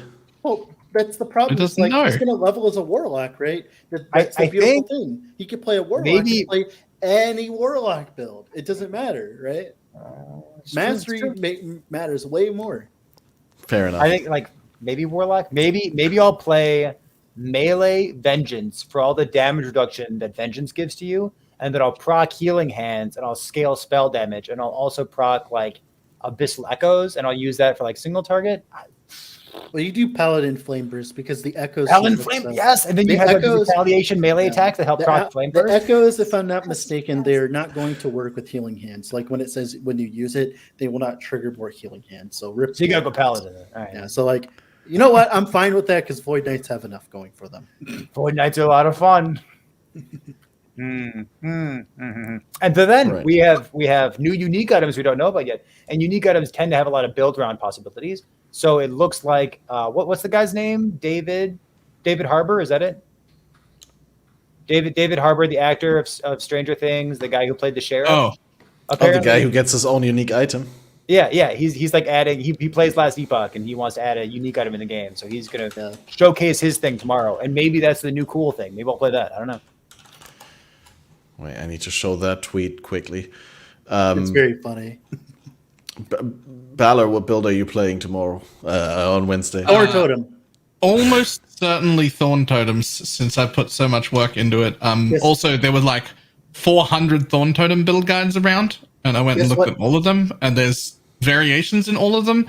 And then after playing That's like amazing. the entire build like 17 times in a row, I'm doing different shit. Guess what? And I like Guess my what? way more. Guess who uploaded a Thorn Totem guide today? Guess. I have no Zizaran. idea. Zizaran did, or not? It's too early for guides. It's not 1.0, There's no patch notes yet. What if it Yeah, changes? there's no patches. Ooh. right? I mean, what I've been doing, I've just been playing the game and I've been fucking around, and then like I'll just make an update for everything. I'll just go down the list of videos. I'll be like, defunct, defunct, defunct, defunct, defunct. Oh, they left Tempest Strike alive. Okay, defunct, defunct, defunct, or whatever it ends up being. That day will be busy for me. Yeah. All right. Well, I think that's going to be it. If you guys think that's enough for. The Don't you podcast. want to ask me what build I'm playing? Hey, Campmaster, haven't what are even you playing for tried anything. 1.0? You haven't even tried anything. I mean, You gotta I'm go, probably like, gonna play do that the paladin hammer throw again, like the smite cast Oh, on okay. Oh, hammer the throw. same build you've already Yeah. played? A classic. It is By good. the way, if you go Classic. MG, You want to have a solid league start to just set It's up true, your it's cycle. It's true. So we were talking about this MG. The one biggest thing that will make MG good is idols, because idols are a pain in the ass, and like those are the things that are hard to target farm. But in MG, you just like shell a little bit of gold, right? And like bam, I got my idols, right? Mhm. Like that's like one thing that MG is actually going to be really fucking good at. Is that it's like I need specific idols to play my build. Like, Idols are kind of a pain to farm. There's no good way of target farming them. But like your random Joe Schmo who's playing like Rude Master for the 50th time, he'll drop a smite item like, what is this? And list it for like 5 gold. Yeah. All right, fair. Good. Then, yeah, before I forget it, thank you definitely both for coming on. That was very insightful, and we couldn't have done such a good pre-launch episode without your expertise on this game. And when is your next podcast? You're going to do a podcast after patch notes, right? So I was thinking about that. My plan, Perry, I don't know how you feel about that, but we're going to introduce a casual episode of Epic Epoch where what we're going to do is we're going to hop on Discord, and it's just going to be the unofficial episode where we just talk while we're playing, I think, because we're going to be too busy. So last time we had a big launch of some sort. It was like on a Thursday or something, and then we didn't do the podcast on Friday because we wanted to have more time to actually play. You want to do a podcast on Friday? Yeah, we can do a podcast. Like I said, we can just like do like a shit talk episode, like a kind of like a casual episode. We can call it the casual episode. Sure, right? sure. Yeah, we can talk about all the talk. news We'll stuff that talk. we're gushing I'll have my people talk to your people. Yeah. Sure. exactly. Sounds good. Yeah. If you're in chat right now, if you've been listening to this episode or watching, and you didn't know these guys before, then you definitely want to follow them on the social media and check out the podcast so you can listen to more Last Epoch goodness. There's also a specific episode about the new Falconer. There's a specific episode where you talked like 1.5 hours about the new Warlock, right? Like both topics that we didn't have time to go into today on the stream. But if you guys want to hear more with two of the same voices about this beautiful game and learn more, then there's a plethora of content on the Epic Epoch YouTube channel. Yeah, and if you missed anything at all, then this is obviously uploaded in full. You can rewind it as you watch it on YouTube. That's a thing. But I also re-uploaded to our dedicated new YouTube channel for FATED.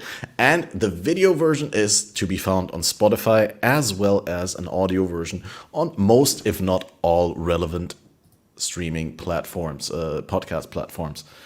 Does anyone want to add anything before we round things off? Ballard looked eager to say something. Oh, no, I'm good. I'm good. Buff acid flask. All right, there you go. All right, guys, don't drink the acid flask. Make sure that you pick a good build guide, even though you don't need one. Learn how to adjust your item filter, because that is something that can and should be done in Last Epoch. And we also got a new episode. That's what I wanted to say. See, I knew I can't finish the episode before I give the shout out to the next planned episode, which is going to be at the same time, just in a week from now, Saturday night. We are going to be joined by some other LE lovers, and we're going to talk all about the first couple of days of the new LE cycle, the full release. And yeah, with that said, it's been a blast. Thank you guys again for coming. And if you've been supporting financially, then you're going to be on the end screen. Thanks, guys. I'll see you for the next one. Bye-bye. Bye. Bye. I know a lot of people want to send blankets or water. Just send your cash.